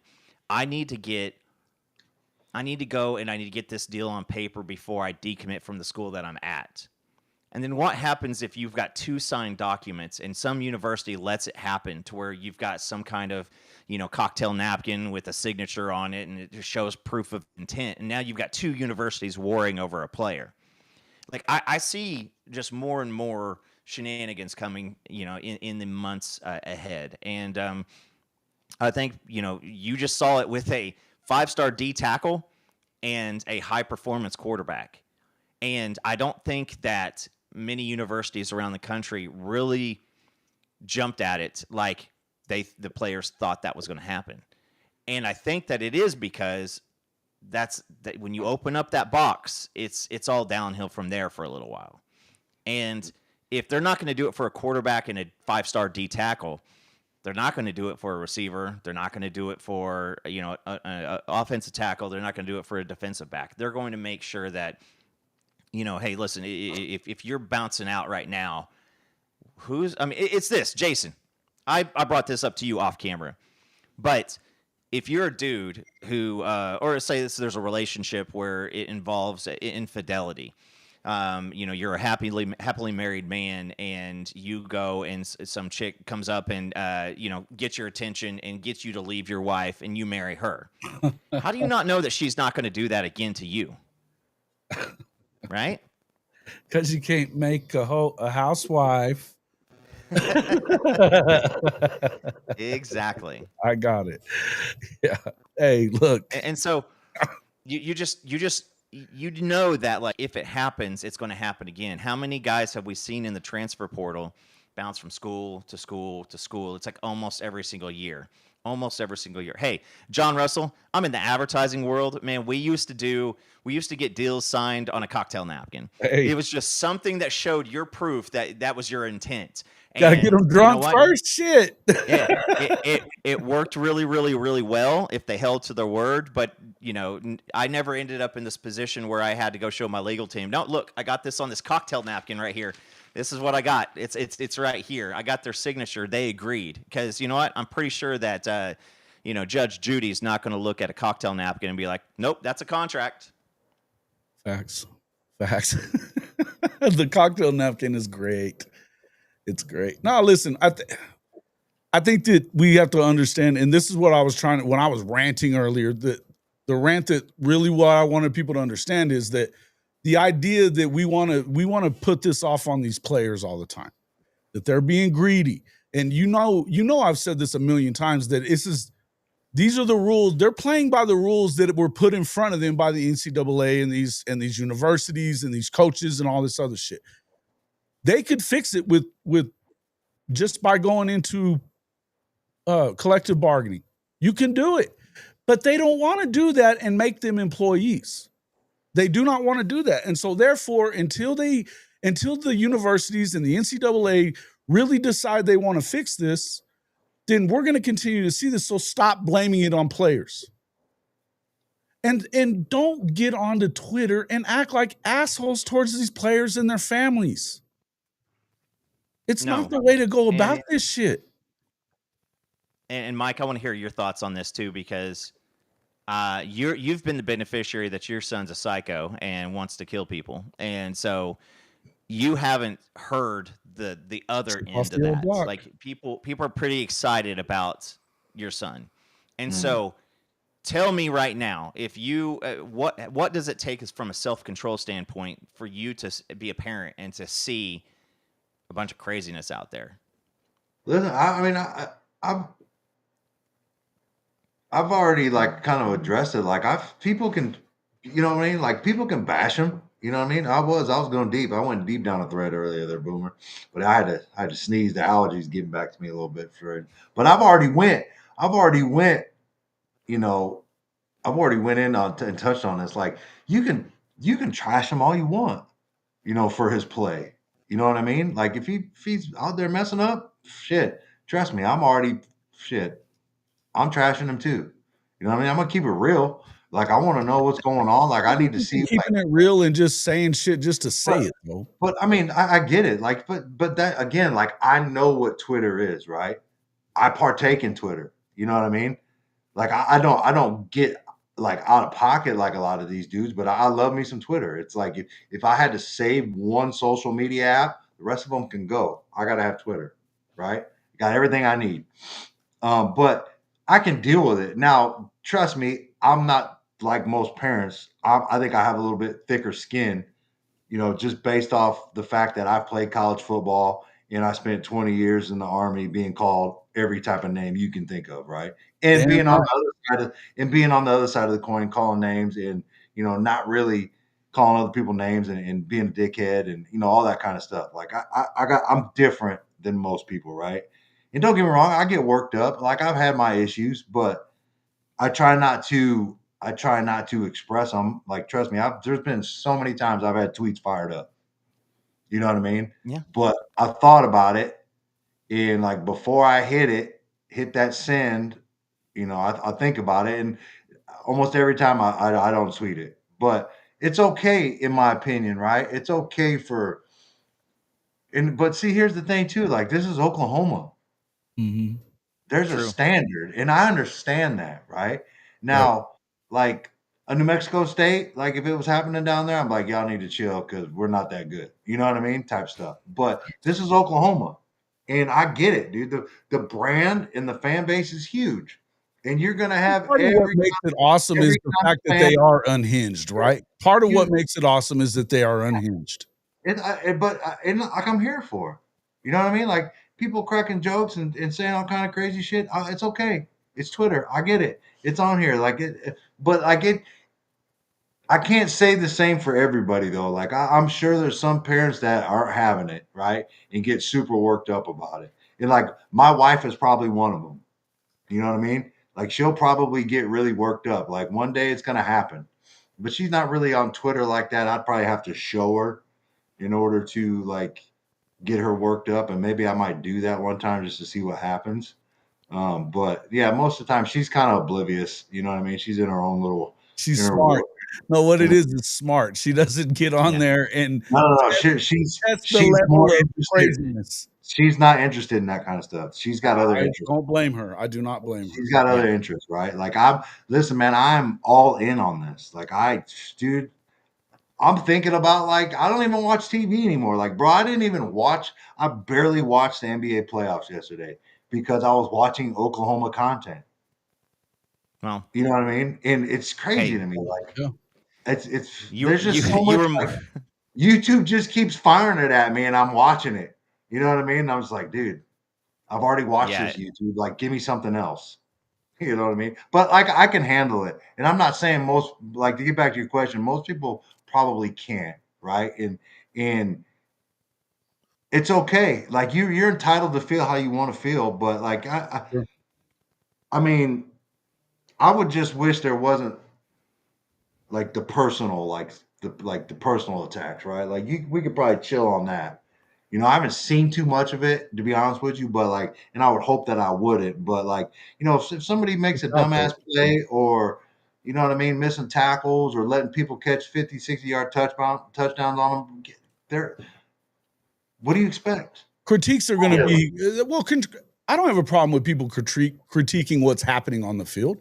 I got a problem with people making comments about shit they don't know about Yeah. behind the scenes when we know they don't know about it Well, or they No, don't know enough and about it to make a comment. and what I see happen, and I mean everybody here knows this, is we get situations where you are basically. So like, there's a lot of stuff that comes from Scoop and OU Insider and 247 to where they have a responsibility to the people that are paying them money for information to respond and report something. Lord. And sometimes they don't have the full information or they can't speak on the full information. And I know it's frustrating as a fan to go, just tell me what's going on. Well, I mean, sometimes, they can't say stuff. But then And they I do think that sometimes also. But yeah. then they do And sometimes then also. when Like it this does weekend. when it does happen, and you all of a sudden, that's why Jay and I always try to take the highest road. We try to be pretty. We're not trying to be newsbreakers. Sometimes we get to, and I'm not trying to break news either. I'm with you. We're I not. basically broke it last night because the he came back, jumped out of the portal while y'all was live. Yeah, and That's that happened right. legit. And now, if you That's go back what- and watch the video of David committing initially, Jay was, Jay almost broke things. And then last night when it happened, it was like, okay, it's like it was done, and we just kind of try to stay calm because there's a lot that went into this, and there's more to the stories than was reported. But you also get this situation where I think that like during COVID, and social media has always had the propensity to be toxic. Going back to Tom and the MySpace days, but you literally you saw it during COVID when people were wrapped up and people all of a sudden got opinions on both sides of the aisle going crazy. And it seems like after that, people just don't have that check and balance. I don't know how many times a week I'll see, well, thanks for somebody reporting me for saying XYZ, like, don't be sensitive, bitches. Now I got fired. Well, listen, dummy. You got to have your own checks and balances on that, bro. You know better, dumbasses. Yeah. No, if you, and again, like Herm Edwards said, don't press send. Like, you don't have to, because do you think that you posting this, like, do you think somebody going on there and being like, yes. But do you think that really there's ever a spot to where you're going to tweet something out and, you're a punk and you're spoiled and you've got all this money and you don't need more money? And do you think that David Stone was going to read a tweet and be like, you know what? You're right. He's right. Twitter, I should definitely just shut up now. this up. I just... I don't even know who this person is, if it's a real person, if it's a bot. I don't know what's going on. But you know what? He has changed my mind. And no, none of that's happening. None of that's happening. Totally changed my mind. He don't know shit about what's going on in my world, but you're right. Good Lord. He doesn't even have a profile picture. He's got an egg. He's got to know. He's got to know. Yeah. And sometimes that's what I'm saying too. Before you say those things, you just... It's like dumbass earlier that's saying, this is a mini Nico. This is a mini Nico.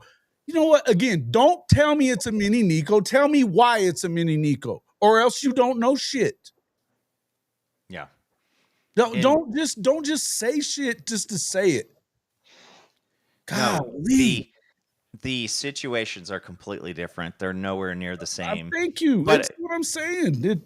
Come on. And I will still say this. They held him. The other one that I loved, he held his team hostage when they were 6-7 last year. What the fuck are you talking about? No. And then what's the fallout? In this scenario, this was not a situation where if David did enter the portal, because he never entered the portal.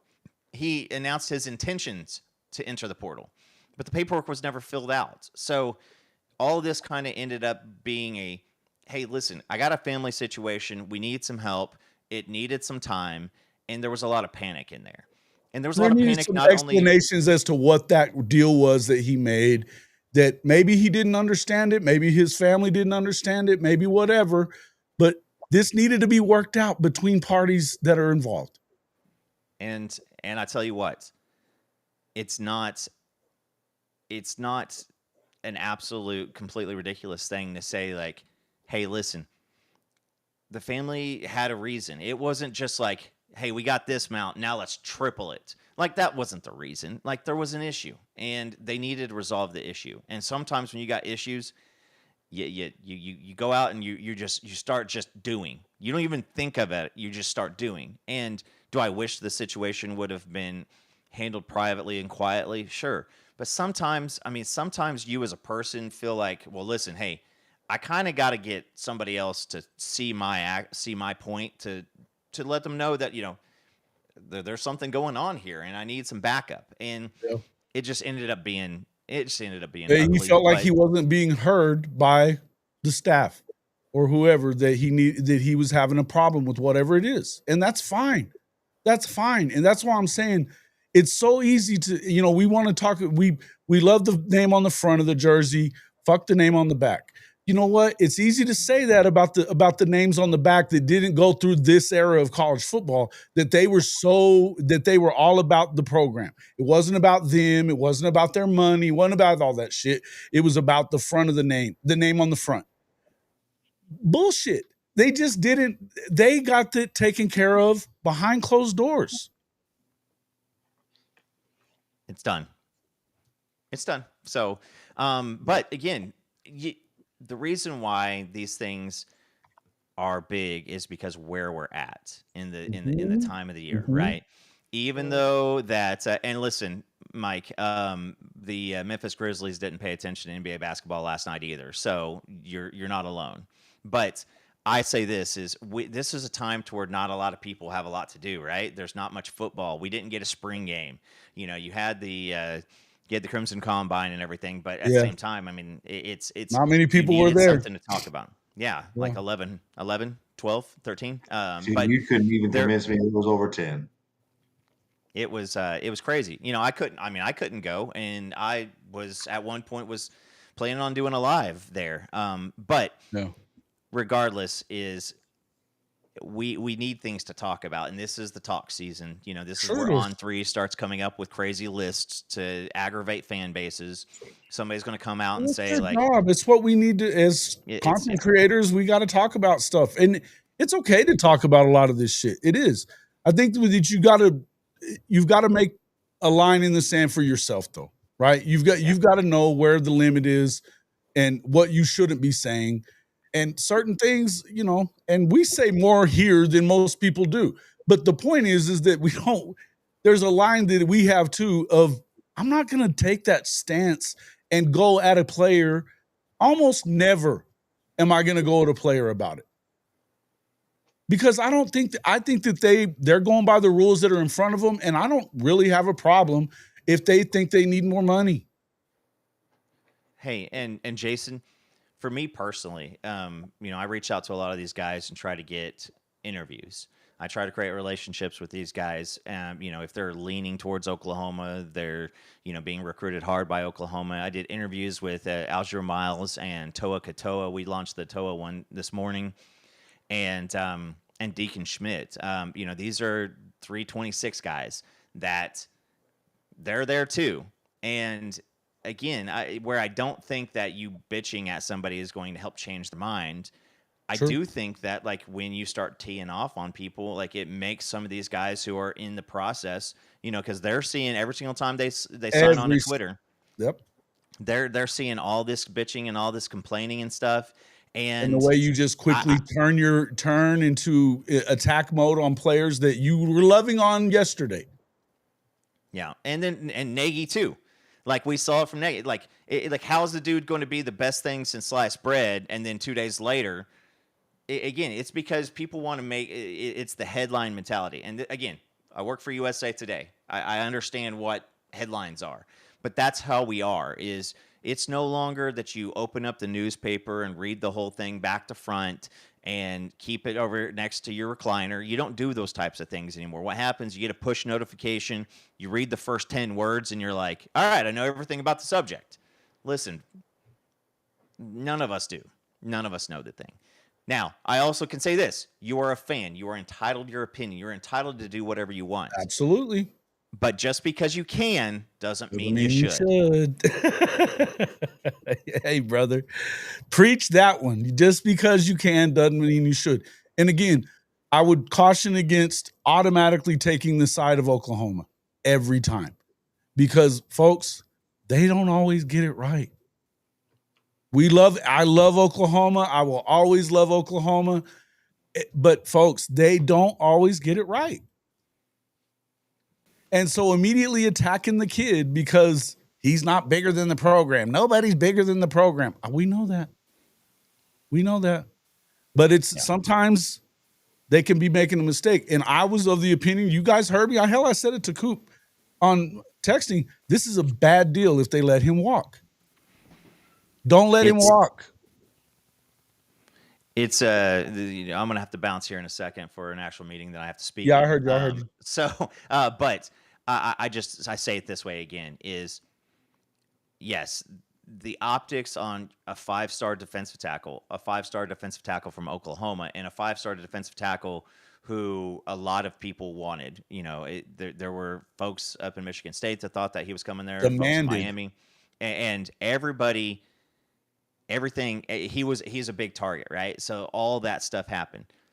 But if you let him walk, and it seems that you let him walk versus, you know, paying him an extra $100,000 or something like that, there's ups and there's downs. But one of the things that really makes me nervous about this is you also don't want to, and I brought up on our show last night, if you give a mouse a cookie, he's going to ask for a glass of milk. If you show them that you can hold people hostage, what ends up happening?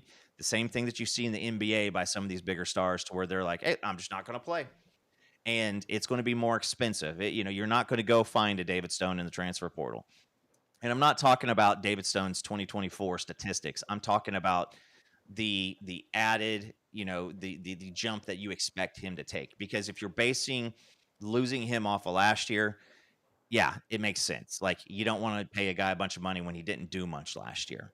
And it's not like he didn't do much because we just didn't let him. Like, again, there were guys who were doing better than him. And now through the practices, it looks like he kind of unlocked that next level. And so what could happen, the defensive line at Oklahoma is going to be a strength of this entire football team. Jason, I'm pretty sure we haven't been able to say that in a decade. Yep. Defensive line can be the strength of this football team. And when you pull someone away, again, you have to put somebody in there who's potentially not as good. And so we get the opportunity now to see what David Stone's jump is going to be this year. I don't think that there was a parallel to where you could go get one guy or two guys from the transfer portal to do what he could potentially do this year. So here we are. He's back on the team. They organized. They got stuff scheduled out. I know most of what the situation is. I'm not going to share it, and there's no reason to, because same reason why I don't tell any. Jason, have I ever discussed how much money I put in savings, each month with you? You're one of my good friends, but you know what? It's none of your damn business, and I don't have any desire or reason to, and so, but yeah, man. I mean. Exactly. Thank you. That's as good of a analogy as you can make to this. Is that it's what they make. Stop counting these kids' fucking pockets for the school. Stop doing it. The school does not need you to protect it. Money-wise. They don't. It's Yeah. Yeah. Yeah, we're definitely look through here. John. I understand. But I will say this too. It's like you said it right. We love Oklahoma. They don't get it right all the time. They don't. There's times that they don't get it right. And you just got to hope that it is vastly to the positive versus the negative. You're going to make mistakes. You're just going to. You're going to have to make mistakes, and you try to not make the same mistakes twice. I tell it to my kids all the time. Like, if you make a mistake, I'm okay with that. I'm going to have grace with you. But it's the same mistake over and over and over again. That's what I want to try to eliminate, because what it looks like is, you know what, we all make mistakes, but when you make the same one over and over again, I try to break it down a little bit more simple to my children. But I'm saying you either don't possess the capability, the desire, or the intelligence. And I know that both of my kids are extremely smart. I know that they're both capable. And so it's the desire part of it. And so that's what you want from Oklahoma is, hey, listen, let's just not hear the same damn story every single year when it comes time to these things. Yeah. Man, great stuff. Great stuff as always. We appreciate you coming in and bringing a little clarity to what we're doing. Well, hey, I got big news. Oh, good. If you watched our show last night, we got into a candy debate. I love And this. so coming up in Halloween, we're going to have a candy bracket. And I know that each of you guys have opinions on candy. So we gotta get some excitement around this thing coming up. No, but seriously, We'll help with that. Listen, we're what are we? 4/21, right? We are April 21st. We got portal closes on Friday. you needed candy last night. Let me tell you. I was flexing my Hawaiian chocolates on the show, but Yeah. I just say this is like there's going to be more things coming up. You know, if you have to be in the portal by Friday, you don't have to commit by Friday. So this isn't over. OU's got 7 or 8 guys on campus. It looks. I read that needs a Lady Gaga logo on it the first time I read it. That's what. Yeah, I think And that's it what kind it said. of, I still think that's what it said. Lady Gaga. It needs to have Lady Gaga logo He was on it. talking about. Yeah, that's Shawty from Georgia. Yeah. Oh, Shawty. Love him. Yep. Hey, man, I know you got to get out of here. Appreciate you coming in with us, speaking All right, man. speaking it up. Well, As always, tell I, everybody how to find you before you split. Yeah, Unfair Sports. Check out Jay and I. We are dropping some interviews with recruits right now. Got a couple other lined out. I'm trying to get a time with Mr. Jacob Henry. He wanted to. So fun story. I asked Jacob Henry prior to spring practice if he wanted to come on and have a conversation, and he said, "No, I don't want to get on and talk because I haven't done a damn thing yet." Now tell me that's an attitude that you want to roll with. I spent 45 minutes talking to him at the Red River game. I want to hear him talk about what it's like being at WrestleMania. That's what I want to hear about. For real. That's for real. Hell yeah. Hey, and shout out to him when you talk to him again too. Way to go on kind of going. He made a comment to somebody's dumb shit comment on Twitter. I loved it. I'm glad that he did it. And yeah, it kind of sent me in that direction too, man. Loved nothing like a walk-on yeoman defensive lineman just saying, "Hey guys, take a break. Like, let's step back. Figure it the hell out." Yeah. Yeah. Figure it out. But my parting words, this is going to continue to be a situation is I 100% think that, I bring up the Big Daddy. Everybody's seen, not Big Daddy, Mr. Deeds, Adam Sandler movie, right? Uncle dies. He invests. I mean, he inherits a huge chunk of money.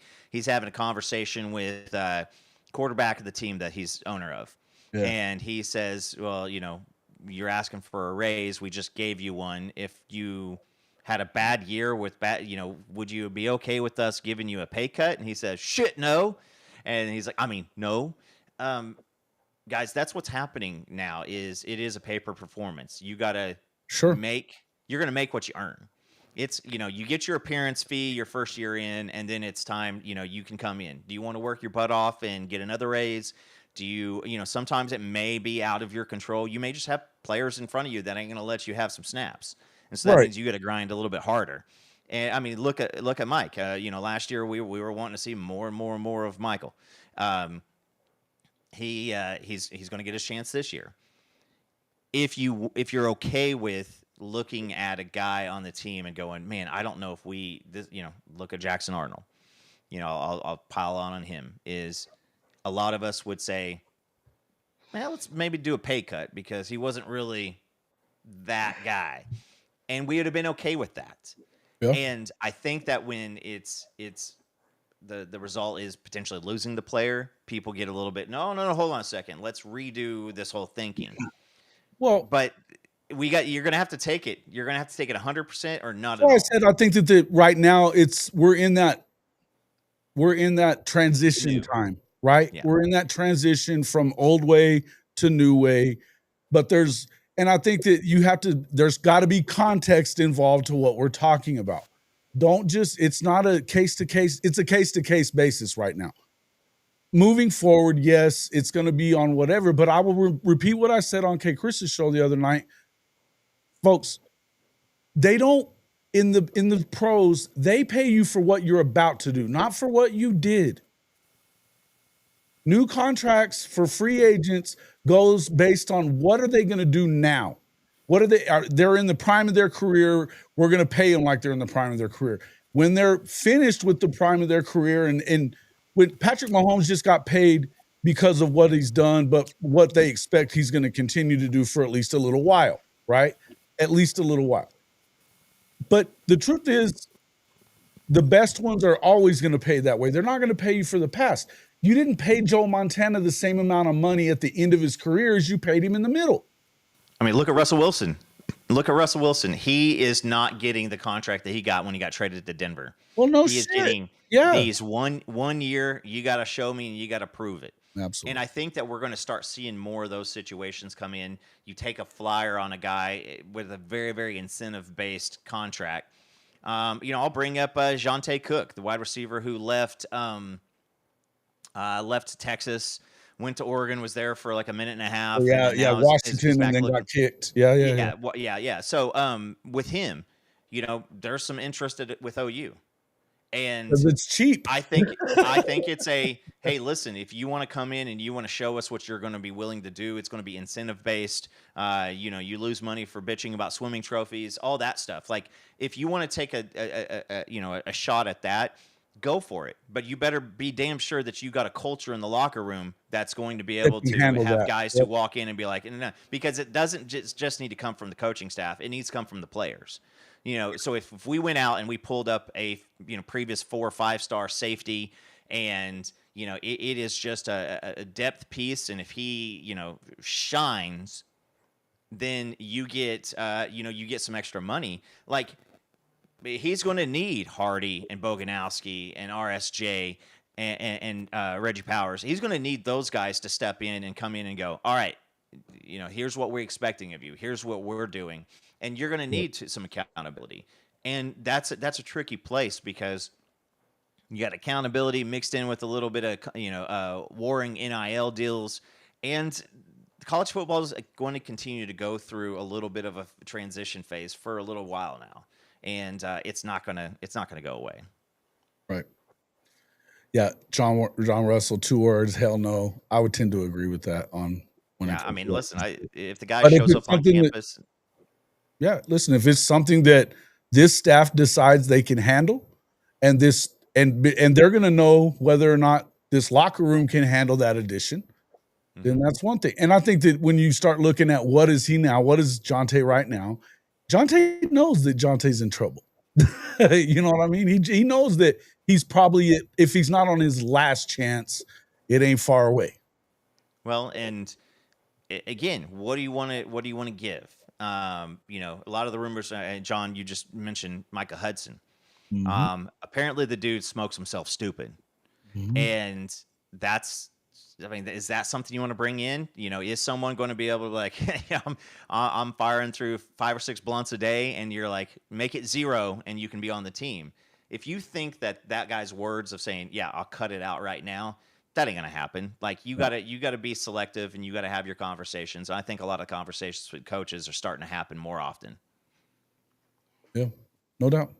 It is what it is, man. And I think that in the end, I'm glad it worked itself out in the way that it has. But I mean, my meeting just got canceled, so I got another few minutes here. Oh, so you're still here? All right, cool. Yeah, that's why I'm still here. Good. I am still here. Well, you guys continue talking. I'm gonna use the restroom. I'll be right back, dude. All right, I got something for you, Mike. All right. Quarterbacks. I see going into this year that OU has got, first year starters pretty much almost every week. I think you've got South Carolina and LSU. Probably the only 2 quarterbacks that have a tenure at the teams that they're playing for. So when you're looking at that, with what Oklahoma has coming back at defense, do you see that as a pretty big benefit? I mean, it seems kind of like a redundant question, facing a lot of early starters in their career, but Have you gone through and looked at that? Because I mean, I saw the Michigan some of the spring game stuff, and it didn't look terrific from a statistic standpoint. So they come in OU week 2.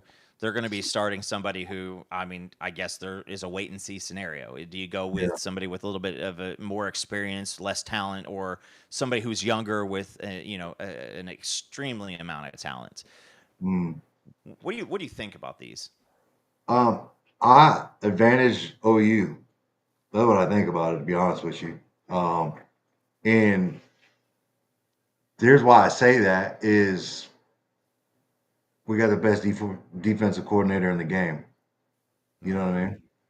And it kind of goes along with what I said last year before the Red River game, like in with Nico, when we played Tennessee, like I'd rather have a young Arch Manning go against him than I would a Quinn Ewers.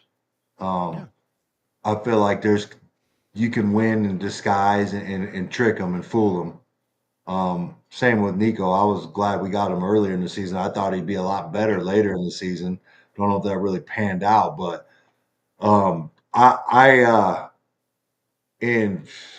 Nico leaving Tennessee. I mean, I feel like that game got more winnable. Yeah. In Tennessee. So I mean, I think it's shit. We needed a break. You know what I mean? We needed this type of advantage. Like after the last year that we had, like shit, we needed something fortunate to happen. We took it on the chin last year, man. Like, and I mean, even teams could be looking at us and be like, "Hey, OU's got a first year quarterback, first year starter or whatever." 100%. But let me tell you something. That John Mateer he been playing, right? You know what I mean? He's been a starter, so he's not a new starter in this offense. Yeah. Watch out. You know what I mean? Watch out. I just think it's advantage Oklahoma, man, and I'm ready. Those are rookie nuts. Love this comment, bro. Yeah, that's pretty funny. Apparently, I don't know what it takes to be a seasoned pothead. So, but I mean, yeah, what size blunts are we talking about? Are we talking about like little pinner blunts? Or are we talking about like big fat ones? Because like, man, I don't know how you get through 5 with like breakfast. Like, goddamn, bro, rookie numbers. I don't know about rookie. You need to hop. Man, I don't know that. I have no idea because that's crazy talk to me. That's the blunt would knock me into tomorrow, man. Come on. That seems like I would be visiting the hospital. I think after. Well, I mean, can you even? He's a ganja grower, though. He's a ganja grower. You guys had. I know, but like, can you even with how potent today's weed is? Can you even really roll a blunt with that stuff and smoke a whole one? I don't know. Because I'm seeing people on Instagram tripping out after eating an edible. Fingers. You know what I mean? Like listen. Like you watch these people when they got where we end up on this show. Blowers. These big blowers, and they're like loading bowls and just like blowing smoke in people's face and like all this crazy shit, bro. That's a waste of weed. Like, what are we doing? I don't know. I got nothing for that. Yeah, hey, just back up. Just let us have this conversation. Coop, you don't have to get involved. No, listen, hey, I like this question that OU Revenge Tour threw in there. What's your views on how he's asking Shawty? What's your views on how OU has done this offseason? It's sometimes useful to ask the third party how things are. I think that's a fair question to ask is how do you think that they've handled it? I also would pump the brakes on thinking that people on the outside always do know. Now, Shawty pays attention, so I'm not saying it's the wrong person to ask. But some people, look, there's casual fans and then there's really casual fans, right? If you can look at this offseason where they went and got the number 1 quarter, I'm still going to say they got the number 1 quarterback in the damn portal. And they got at least the top 2 or 3 running back in the portal, and they hired Arbuckle, and they, you know what I mean? They're doing what they need to do to improve off of last year, when we know that the offense was terribly outmanned from week to week. It was in a lot of ways. It was just, I mean, if you could summarize last year's offense, it was bless your heart. And I mean, that's just what it was. And it was what was most frustrating about that is you could watch just a random college football game and you could see more competency on offense than we were showing at Oklahoma. And I think that's why a lot of people have started kind of on the uptick, is because Mateer just seems like a guy who he will find something. He will find something. And that was not what our quarterbacks were doing last year. And, you know, you're hearing Michael Hawkins has already taken, you know, his big leap. You know, his is just last year was just his pure talent and athleticism just shining through. Yeah. And you see that a lot, you know, and you remember the first, you know, couple carries that Adrian Peterson had, you know, against UTEP and Oregon and stuff like that. Like, the guy was a phenomenal running back and a great runner. We knew that. Yeah. He hadn't really learned the nuances yet. And then you saw it as the year went on. We never saw any progression. Now, could you have progression with consistent fluctuation of injuries, the turmoil with the coaching, and, you know, with the offensive coaching staff and, you know, just people going down left and right, not knowing who was going to be next to you, you know, on the offensive line, receivers, all of that stuff. And so, yeah, I mean, you look at it and, you know, if you did a to-do list after the year, I mean, we done pretty much everything on that to-do list. Done? I like it. We done what was on the list. I love it. It was did. Yeah. It's very, and you know what? Shotty's right. He's honestly, I always compare what you do to your peers. It's very easy to be excited about what you do in-house. Right. I've seen other schools tweet about it, talking about Oklahoma about to fuck around and be good type shit. Yeah. People are worried. I've seen it. They should be. They should be. And guess what? The reason why it is because, I mean, a lot of people know people saw what happened last year. It doesn't matter. Like, any of the SEC teams that we played, nobody could watch a game and be like, wow, we beat a really, really good Oklahoma team. They were really good on both sides of the ball. You know that if your defense was struggle bus and we were rolling into town or you're coming to our crib, you're like, we got a chance. We got a chance because this offense is horrible. And so you look at what John Mateer does. Can what he did, you know, at Washington State translate into the SEC? I mean, listen, whether you're in the SEC, the ACC, or, you know, whatever you are in, if a dude's running over the middle and you hit him in his hands, it is better than not seeing the dude at all. He may drop the ball, but I mean, there were so many times going back and watching film. I even went back a couple of weeks ago and just kind of looked at some of the games just to see how many times. And I was like 3/4 through my second game, and I just quit because I was like, okay, I don't need any more proof of this.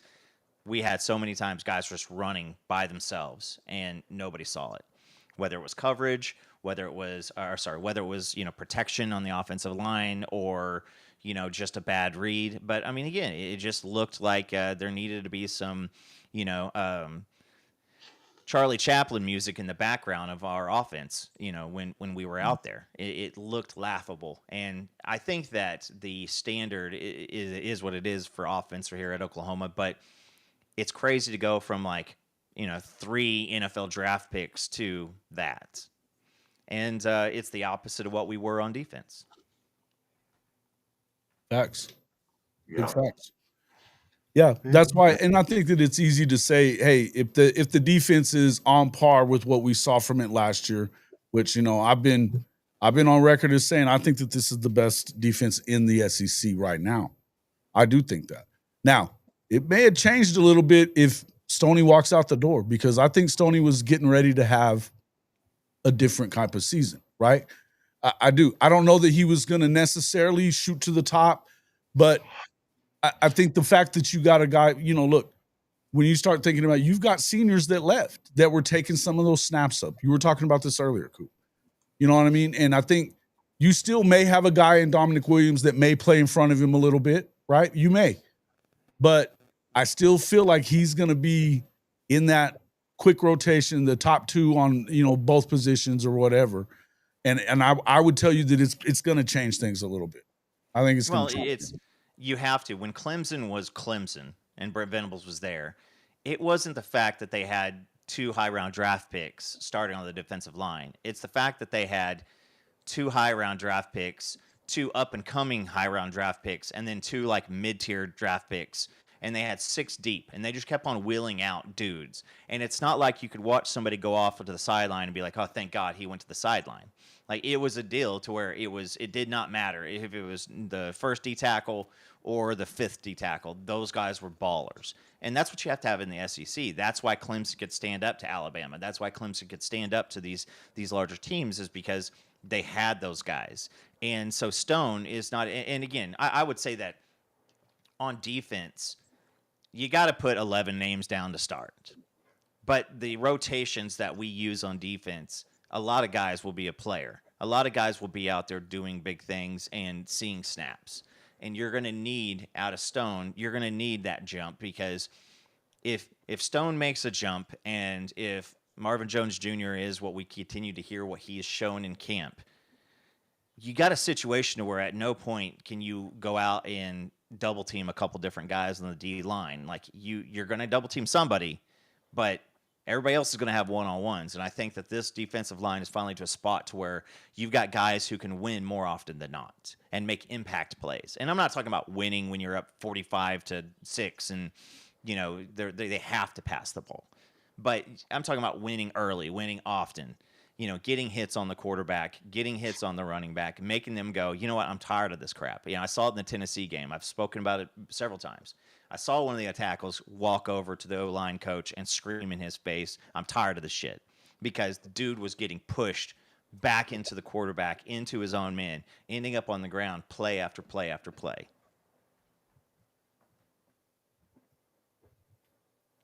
The end. Yeah. No, I get it. The end. Yep. Appreciate it, John. We'll see you soon. Man. Thanks for coming in. Thanks for the support. We appreciate it as always. Yeah. What else we got? Let's see. Yeah. Since 13, he's now 45. He has a high tolerance. Hey, you're a ganja grower. We get it. That's enough. We love you for it. He's our guy. Our resident weedologist, Oklahoma ganja grower. There it is. Nice. Let's see. Where did he got a dispensary or anything? I don't know. Good question. Shawty says, man, it's going to be so much harder to keep that kind of depth now with the way the game's changing. Depth is the most challenging issue coaches have to deal with now. No doubt about it. And that's why, again, we can talk about this as if the idea that you want it to be, that anybody wants it to be fair or whatever. And I mean, you know what I think about fair. It's a place where they judge pigs. But the truth is, as long as there is the NIL out there, it's going to be what it is. The people that have the most money are the ones that are going to do it. But you have to, if you're not recruiting on more than money, then you're not going to get these guys. No, or you're not going to keep them anyway. They're still going to be, nobody's going to go to, let me backtrack. I am a firm believer that anytime that during like the Lincoln Riley era, if we won a recruit over an Alabama or a Georgia or an SEC team, I think that there was a reason. And I think that the expectation to come in and, be coached hard by Saban was something that scared some guys off, because you have a reputation to uphold, and that's a lot of stress. That's a lot of stress for these guys. And I talked about the mental health aspect a couple different times with the Stone situation, but just in general with some of these guys, because now you've got not only the expectation to be a 5-star player, but to earn the money and to keep the money. And then you've got people who start relying on you for that money. And the mental anxiety that you're going to go through as a player nowadays is higher than it was 10 years ago. And if you wanted to go somewhere like with this depth piece, if you're going to be a defensive tackle and you know that you're not the 5-star guy who's going to be demanding the most money, you still are going to pick a place that has a reputation for, converting defensive players. Norman. Hey, it wasn't the midget stripper. It was just Norm. It was. Norman, get down, dude. He's he wants to join in. Norm, you can have my spot here in a few minutes. But I just think that this is going to be a it's going to be something to where I do agree that the depth, because do you want to be the number 6 D tackle and possibly make slightly more than the minimum, or do you want to go somewhere and getting the opportunity to get a higher paycheck, but maybe not for the long term? And I think that's where great people around these kids is essential, because you need to know when it's time to get to work and get better versus get out and try to go get paid, because you're just going to end up leaving the next year. And are you going to convert, potentially a $200,000 pay bump in college for a potential at, 2 to 3 extra years in the NFL? Because, there's a fine line between, hey, you're vetted in the NFL and now you're part of the pension plan, versus, well, I made $1 million in college and now I'm just kind of wandering around looking around because I got to find a job. Get out of that. He's Norm trying to go outside, bro. He's ready. He's trying to chew on whatever he can get his damn mouth on. Quit chewing on shit. He's trying to chew on computer cables and shit. Get the fuck out of here. As long as it's not a power cord. Yeah. There's other ones he shouldn't be touching. It's a good question here. If Mateer doesn't go high into the draft, what are the chances of beat him out next year? Probably none. Probably very few. I think it'd be very few that. I mean, it'd be a slim odds that he's here again next year. I think so too. But I think that this is his guy. Yeah. This is his guy. I don't think that it would matter whether or not he was better than Mateer. He's still probably not going to get it. It's the same thing as Kyler behind Baker.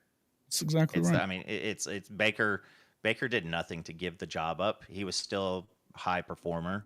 And, again, do you think that when Baker got suspended for, what was it, like a play, and Hawkins, or not Hawkins, but Kyler pulls that zone read and takes it 60 yards, do you think that a lot of people were excited? Yeah. I mean, we heard people calling for Paul Thompson, in bowl games. We heard people calling for Spencer Rattler, and like everybody wants the backup quarterback to come in because they think it's going to be a better option. I think Mike's got a good chance, bro. I think Mike can do it. I think he's supremely talented. It's not about him being more talented, though. I think that he's more talented today. Yeah.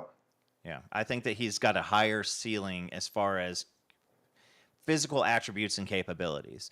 But I think that the mental piece of Mateer being, engulfed in this system for 3 years just gives him a decided advantage. And I hope if John Mateer goes in the NFL draft this year, everybody in this podcast watching from a Norman aspect is going to be excited. And then if Michael Hawkins comes in, I mean, you got to be even more excited, because you add a freak athlete out there. And somebody who, and I say it all the time, there's a difference between being good at football and it's something that you do, and then something that is your life. And for Hawkins, this is what he's been preparing for years. Is this he's all in. This is not a situation where he is, just hoping to play football at some point. And if he does, he does. If he doesn't, oh well. Like, this is what he's been training for years. Right. The Norman NIL Fund, Norman Spit and Fire, big salute, fam.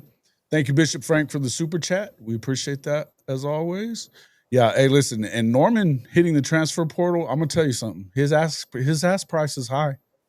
It's high. Because he's got it pretty damn good where he is. I'm just telling y'all. I'm just telling y'all. Who's he got in his camp? All right. What are they saying? Yeah, who's talking to him? They probably have some. Probably have some big dollars, man. That's all I'm gonna say. Hey, I just know that. I know that you have Coach Roybal, that he may cause some chaos, because he may try to pull him over to the Domers. Yeah, listen, man. Again, money talks, bullshit walks. You know what I mean? That's all I know. Speak it up. Speak it into existence. Hey, listen, man, we will listen to all calls. We will listen. You know, we may hang up right afterwards, but we will listen. Just so we know. You know what I mean? Don't come with bullshit. Come with real. Hey, but you tell Norm if he chews through one of those cables, we're gonna have to reduce his NIL because his NIL will be docked. His pay will be docked. It will. It will. It will. Hey man, the dude ate my damn PlayStation last year, right before the damn game came out. Now he probably saved you a lot of stress, to be honest with you. Well, he almost didn't make it. He almost didn't make it. He almost didn't make it. No, I love Norm. He's my boy, but he's hard-headed as they get and big. So that makes it hard. You know what I mean? You gotta. It's like having a big David Stone here. You know what I mean? Or as far as feeding them and like dealing with the, you know what I mean? Talent is there, but David Stone's definitely smarter than Norman is.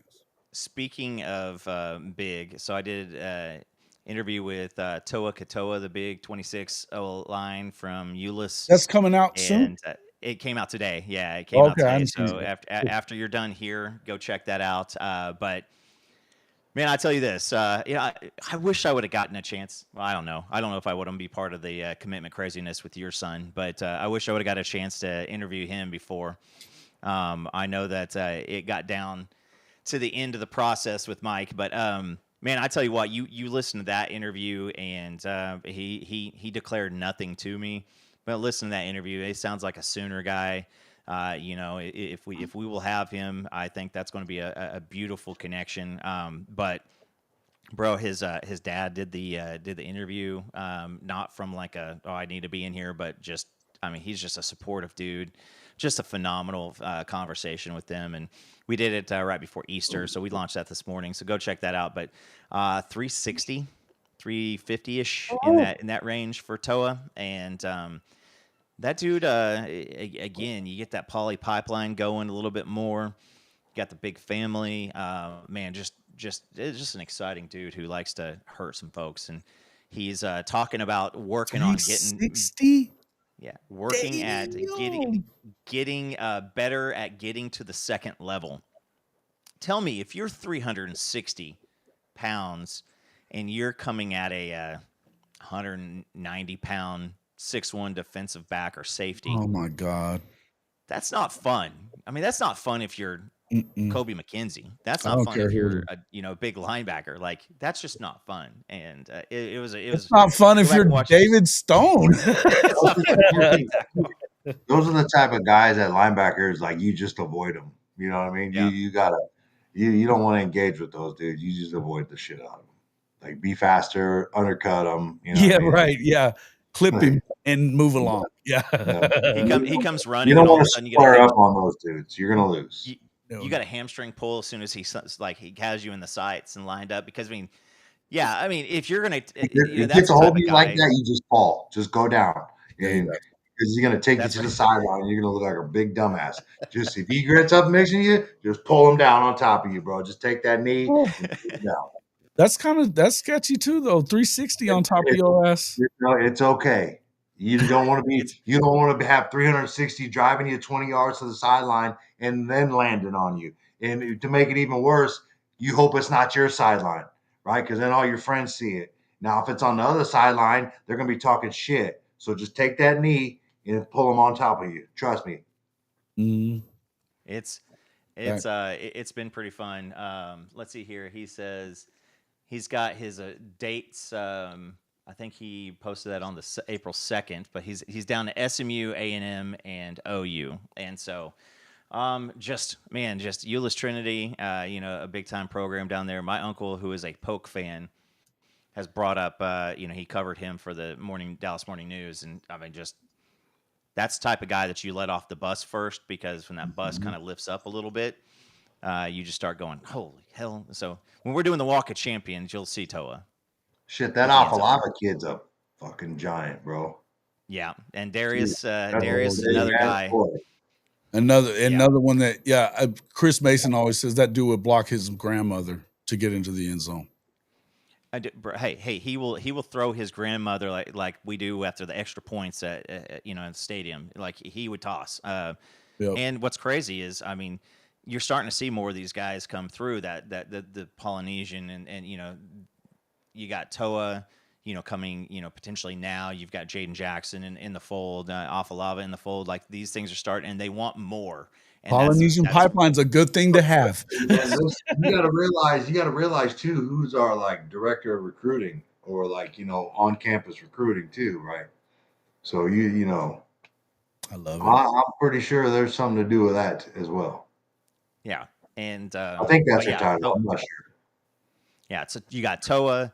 I mean, you've got another crop of big time offensive linemen that are coming through.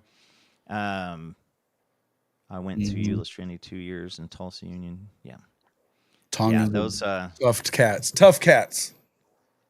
Yeah. They are. And 360. And then you've got Deacon Schmidt and Breck Collegier, two Colorado boys. Breck is at IMG right now, and I believe I'm going off memory. Windsor, Colorado is where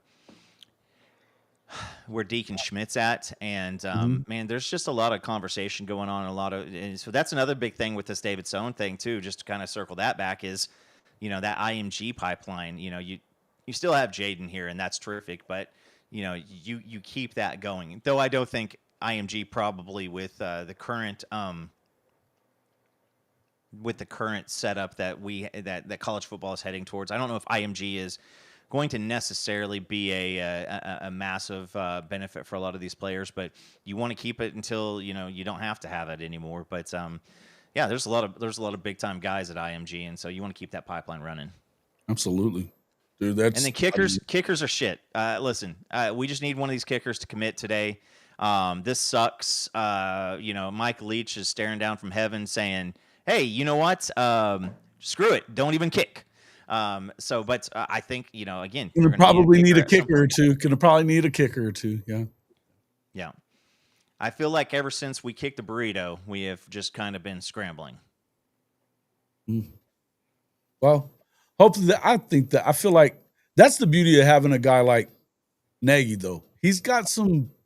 I think he's got connections and knows people that he's been paying attention to a little more, that are on their way almost to a Senior Bowl status. So he should have a portfolio of guys that you can figure it out something. You got to go find somebody, though. He does. Go find somebody. You got to tamper like a champion. So, if there's conversations no such thing out as there. Tampering. There is no such thing. No, it's continued conversations with Nagy, and that's one of the good things about having Nagy is you can say, listen, man, I've been keeping tabs on this cat since he was a sophomore. Yeah. But yeah, no, kicker, it's not like we don't have anybody. It's just they're just not happy about what they do have. And if there's something better out there, they're going to go after it. But, you're seeing with, I think that we had the last name Marion, wide receiver, kick returner, yesterday got an offer from us, and you're seeing a little bit more of a focused attention for special teams to be good, because I think that we've just basically taken the approach of just don't make mistakes on special teams. But again, it's like playing not to get hurt. So you're starting to see, guys like Satania, Ott coming in. He had a lot of kick return specialty. Now I don't think DeMarco's going to let him return kicks, just based off of his own previous history. But yeah, he missed the whole last season for injury. So I think you need to find maybe a guy that isn't going to get on the field a whole lot, but is explosive. You know what I mean? Well, that's where I'm saying it was this Marion kid coming in. Like that's you get a guy who's probably going to be your fifth or sixth receiver, and you can throw him out there. But yeah, with Coach DeMarco Murray, obviously, we had to play Florida without DeMarco because of the fact that he returned a kickoff, against K-State in the Big 12 championship game and dislocated his knee. Yep. And so we don't want to end up in that scenario. So, but yeah, I think that they're taking special teams very, very, very intently, because if you can, cause some havoc and really just be a threat on special teams, because it's kind of been, hey, just go back there. If there's any chaos, fair catch. If not, get your 7 yards.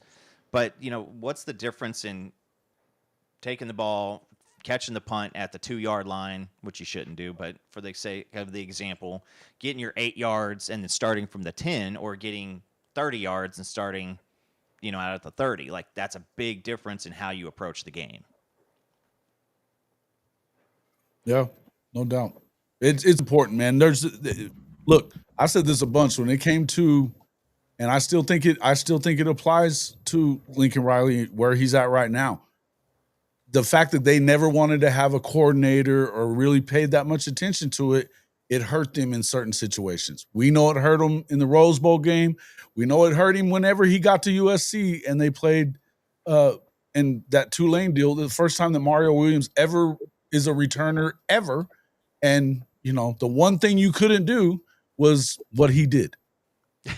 And you know what I mean? And if you have a practice, you have a guy that's controlling the special teams and it's more than an afterthought, then maybe it helps them there. You know what I mean? And why would you try that stupid fucking pooch kick when you never practice? Well, I'm not going to get back into that. Oh, Lincoln. Just gonna say, it is what it is. Yeah, but, it's you just didn't see, we haven't seen anything. It's just an absolute just fair catch or a glorified fair catch. Anytime that we had a punt return go for like 10 yards plus, we got excited, and it was like we just didn't care. And so you're seeing some more focus on the special teams now. It has to be a focus. Listen, it's a part of the game. It's a part of the game. Yeah. Deacon's not there just because he's pretty. He's there to coach, and he needs people there to work on. Absolutely. All 3 phases. When you get into 1-score games, those things definitely matter. You know what I mean? It is what it is. It is what it is. All right, guys, we've been going for about 2 hours and 40 minutes now. I think we're about there. Yeah, I'm getting hangry. I'm a little hangry myself, and I do need to take this dog out. Appreciate everybody coming in. Make sure that you get in there and run those likes up a little bit, man. We've got quite a few folks in here. At least have as many as are in watching this right now, which is about 90. So, we've got like 59, I believe, something like that. So run them up a little bit. Come on. Run them up a little bit. We appreciate everybody coming in, and sorry about the rants, although I'm really not that sorry. It is what it is. It's kind of how I roll. But hey, before we go, man, I gotta say something, man. Go ahead. Free Sooner Legend podcast. Free Sooner Legend podcast. They got my man. Bad? Is it bad? Hell no. I need y'all to make a shirt, bro. Can I get a shirt made? Free Sooner Legends. I need it. Free the legend. They got him hemmed up. Who the fuck did that to him is what I want to know. How did that happen? He said some guy from Texas turned him in for copyright or some shit like that. Some guy from Texas did? That's what he said. I think that's what he told me. Sure wasn't OCF? Who? I thought he said it was OCF. I don't even know who that is. Outlaw crackhead of college football. Maybe. Is that he's not a Texas guy? No, he's a Bama. He thinks he's a Bama guy. Oh, okay. And he's not bad, Texas. He went off on Jay and John off from Locked In. He's just a fool. He's a clown. Yeah, he's a clown. But they got him hemmed up right now. Bro. Free Sooner Legend. Fuck that guy. Yeah. Free Sooner Legend. Free the legend. And free HOF college football shadow ban. I think we have. We have. Still have it? All right. Well, I'm about to drop that damn video then. We're definitely have gotten a lot of views this week. So we're definitely, hey, listen, maybe it's because we're just fighting. We could have more. You could have more. That means we could have more. Yeah. Okay. Well, that means I'm about to drop that video. So appreciate everybody coming in. Make sure you take care of that. Hey, free Sooner Legend. Make sure you get on that. And that's messed up that they're doing that shit anyway. So if that is a OCF thing, I'm gonna say that's a bitch move, OCF. So, you know, doing bitch moves gets you fucked up too. So have fun with that. You know what I mean? All right. Love everybody. Appreciate everybody coming in. We'll see you all on the next one. Oops, I need to fix this, but I will.